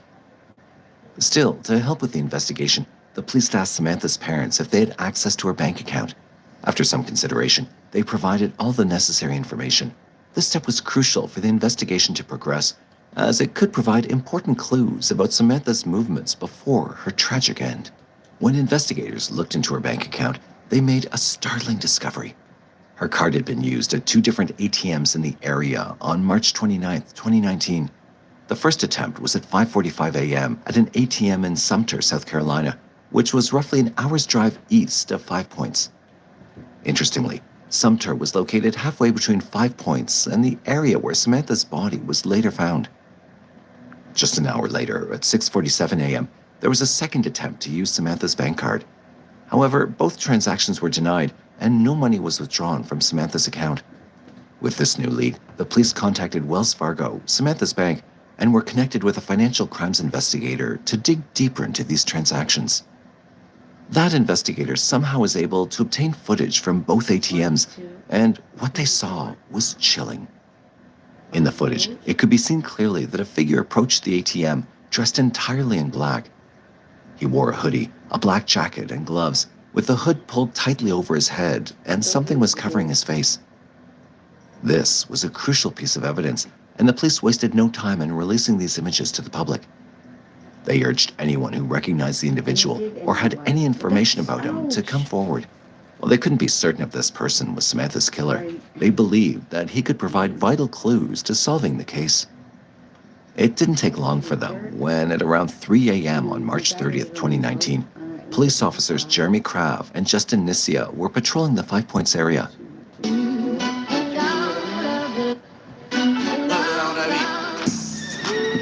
Yo, let me get a tea, please, bro. Yo, Central 1 and 5. They spotted a black Chevy Impala cruising around and remembered the bolo issued earlier. Suspecting it might be linked to the case they were investigating, they decided to pull the car over. Initially, the man behind the wheel seemed cooperative. However, when they asked for his identification, he claimed not to have any, which grew suspicious. So, to clear their doubts, they requested him to step out of the car because they detected the smell of marijuana. But things took a sudden turn when the man, instead of complying, attempted to flee from the police. All right, here's the deal, man. I pulled your car over because it matches the suspect. Get your hand in your pocket. What are you, crazy? Get over here. Hey, get over here. Come on, run. Hey, I'm gonna release the dog. I can't. I was just gonna see if he'll stop. Bravo Mike wearing a gray sweatpants, gray sweatshirt. Just a few minutes later, the police caught him and brought him back to the car. Meanwhile, another officer searched the vehicle and made some disturbing discoveries. They found a large amount of blood, not only in the trunk, but also all over the passenger seats.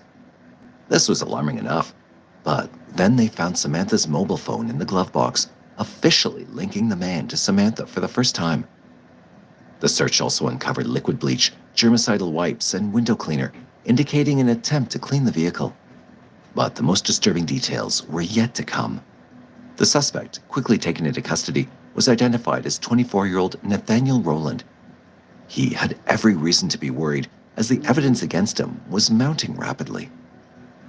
Born in 1995, Nathaniel Rowland grew up in New Zion, about 65 miles southeast of Columbia. He attended East Clarendon School and graduated in 2012. His coach remembered him as a great kid from a very involved family. However, his recent years were less positive. He had several traffic violations, mostly for not wearing a seatbelt, and was charged with having an open container of alcohol in February 2018. But there was a more serious crime linked to Nathaniel.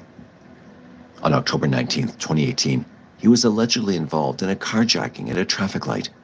Along with another man, they abducted a woman, assaulted her, forced her to drive to an ATM to withdraw all her money, and then to her home where they stole items, including a PlayStation 4. Hours later, Nathaniel sold some of those stolen items at a pawn shop. In no time, investigators tracked the items back to him, and he was arrested and charged with obtaining goods under false pretenses valued at $2,000 or less. Surprisingly, he wasn't charged with a carjacking or kidnapping, which might explain why he felt emboldened to commit another offense. However, all the remaining doubts vanished when investigators searched Nathaniel's house. In the trash can behind his home, they found blood-stained clothing, cleaning supplies, paper towels, gloves, and a multi-purpose tool, commonly known as a pocket knife, covered in blood. The gloves contained both Samantha's and Nathaniel's DNA. Additionally, the blood on the clothing items and the knife closely matched Samantha's DNA. Despite the mounting evidence, one question lingered. Why was Samantha's DNA never found on Nathaniel himself, and why did he have no cuts or scratches on his body? However, this was soon dismissed. The blood in the back seat and trunk of his car matched Samantha's, and her fingerprints were found on various items in his possession. With all this evidence, it became clear to investigators that Nathaniel was linked to Samantha's horrific murder. The combination of DNA evidence, bloodstains, and fingerprints made it easy for the investigators to connect him to the crime. Finally, Nathaniel was charged with kidnapping, murder, and possession of a weapon during the commission of a crime. His trial began on July 20th, 2021, and it did not go well for him. Prosecutors called 31 witnesses to testify, including the turkey hunter who'd found Samantha's body, Nathaniel's former girlfriend, Maria Howard, and numerous state law enforcement investigators and other experts. These witnesses provided crucial details and evidence that painted a clear picture of Nathaniel's involvement in Samantha's horrific death. The testimony and evidence presented in court made it difficult for Nathaniel to defend himself against the charges. During the trial, CCTV footage was shown in court revealing Nathaniel's disturbing actions before Samantha's abduction. The footage captured him stalking the 5 Points area as early as 25 minutes before he picked up Samantha. He was observed prowling the area multiple times, even circling around the bird dog bar, seemingly searching for a potential victim. When Nathaniel saw Samantha alone and attempting to get into another vehicle, mistaking it for her Uber, he seized the opportunity. His Chevy Impala, just 2 cars behind, allowed him to act quickly. After Samantha entered his car, Nathaniel activated the child lock, trapping her inside and preventing her from escaping. The CCTV footage also showed Nathaniel's car traveling southeast, with cell tower data confirming that both Samantha's and Nathaniel's phones were together during this time. This evidence suggested that Samantha was likely killed in the car before her body was transported to the field where she was found. Furthermore, the testimony of turkey hunters describing the location of Samantha's body supported this theory. Additionally, Nathaniel's attempt to withdraw money from ATMs using Samantha's debit card after the murder further incriminated him. These details provided a clear sequence of events leading to Samantha's tragic death. Throughout the entire trial, Nathaniel appeared uneasy, constantly taking notes and showing signs of discomfort.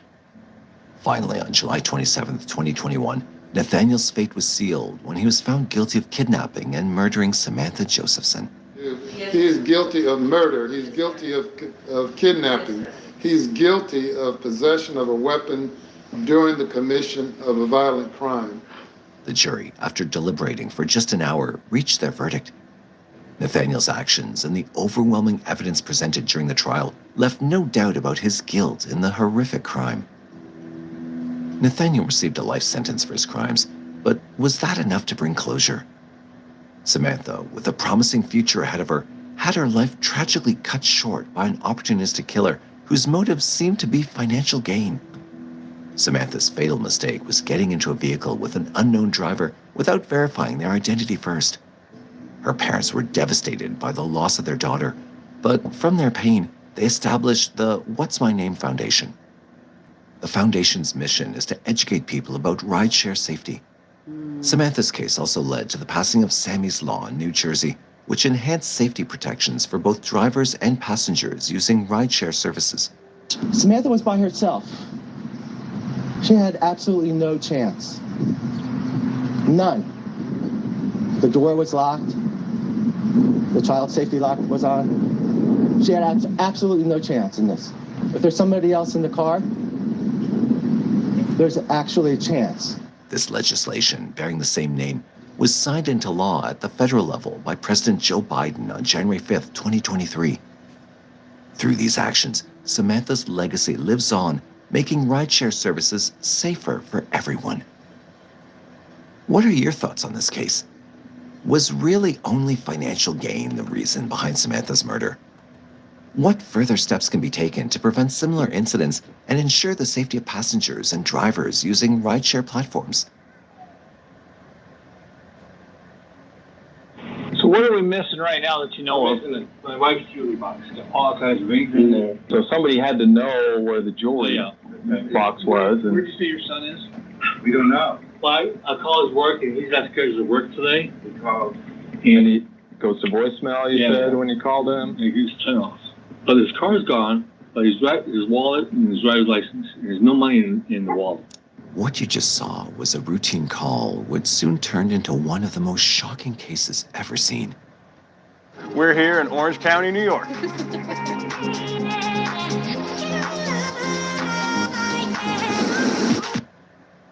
On June 27, 2016, in the tranquil town of Santa Clara, Utah, officers from the Santa Clara Ivins Police Department responded to a seemingly typical property theft report on Meadowview Circle. Upon arrival, officers were met in the driveway by Kenneth Heisler and his neighbor. I came home from work. I left at 3:30 this morning to go to work.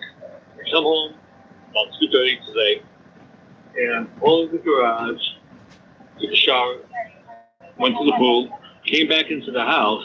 I noticed that my wife's stuff is missing, and the iPad's missing. And I checked the front door. The deadbolt still has a deadbolt on it, and no one has a key for that deadbolt. Now, more disturbingly, there was something that looked like bloodstains on the garage floor and in the kitchen. Kenneth's son, 32-year-old David Heisler, was nowhere to be found. His car was gone, but his wallet and driver's license were left behind. And the red stains added to the growing alarm. Now, Kenneth continued to guide the officers through his home. He mentioned the fact that David loved movies and video games, pointing out that the TV was still on with the video game paused. It looked as if David had heard something and stepped away mid-game. His phone was left behind, charger in place, and his wallet where he usually kept it. Every clue suggested an abrupt departure. Now, initially, Kenneth speculated that his son might have taken some items to a pawn shop, as David had a history of being a bit deceitful for some extra cash. Kenneth showed the officers where the missing iPad and jewelry box were usually kept, adding more pieces to the puzzle. However, the presence of blood in the abandoned wallet contradicted this theory. As disturbing as these findings were, nothing could prepare them for the horrific revelation hidden within the depths of David's life. In order to get a better idea, they needed David to be there. They needed to speak with him. But where was he? Meanwhile, the police had started to get a background on David, trying to see if he had any potential enemies who could harm him or kidnap him, considering the bloodstain in the house. They wanted to know if he had any friends who came over often. Does he have any friends that come over very often? He's in a bitter divorce. Well, yeah, he does. Custody battle. He just wants custody over his daughter, over the mom. And some of the characters she hangs out with are pretty bad. In jail, drug use. Yeah. Now, looking into David's past, the cops uncovered more about his relationship with his ex-girlfriend, Kelly Marie Perry, and their now 6-year-old daughter, Mariah Heisler. David and Kelly began dating in 2009. According to David's stepmother, Debbie Heisler, David habitually never introduced his girlfriends. However, one day, she received a call from a family member congratulating that she was going to be a grandma. That's when Debbie decided to meet Kelly. When she met Kelly, she found her to be very polite. Debbie observed that Kelly and David did everything together. When Kelly gave birth to their daughter, Mariah, David was thrilled to be a dad. However, when Mariah was around 3 years old, David and Kelly started having issues, leading to Kelly's eventual departure. Kelly had a history of associating with people involved in criminal activities, including drug use and jail time. The custody battles seemed to have strained the relationship between David and Kelly further. David had been awarded custody of Mariah just 2 weeks before his disappearance. The fact that David had just won custody of Mariah could have been a tipping point. So, did Kelly or someone she knew have a hand in David's case? Or, most importantly, did the custody battle have some role in this? As the officers went into David's past and his relationships, they realized they needed to track down every person connected to this case. They needed to speak with Kelly, her friends, and anyone who might have had a reason to harm David. Christian Wormsley, a St. George private investigator hired by Kenneth to work on behalf of the Heislers in the child custody case, had the same stance. Frank McCard was one of the names that had struck the cops as they went deeper into David's case. Given the custody battle between Kelly and David, it fits perfectly among his potential motives for his disappearance. They'd attempted to locate his vehicle for a welfare check to make sure he's okay, and they also tried pinging his phone to see if they could locate him that way, but it hadn't been powered on at all that day. Meanwhile, Kenneth mentioned that Kelly had called him saying that the cops had called her. She said that David had texted her last night asking her to come over. And Kelly's statement didn't seem to be true. Both Kenneth and his wife couldn't digest why David would call Kelly over to his house. The cops checked the pawn database. Usually takes a couple of days for it to update, but he only used to pawn at one place. And when they contacted that pawn shop, they said they hadn't seen him that day of June 27, 2016.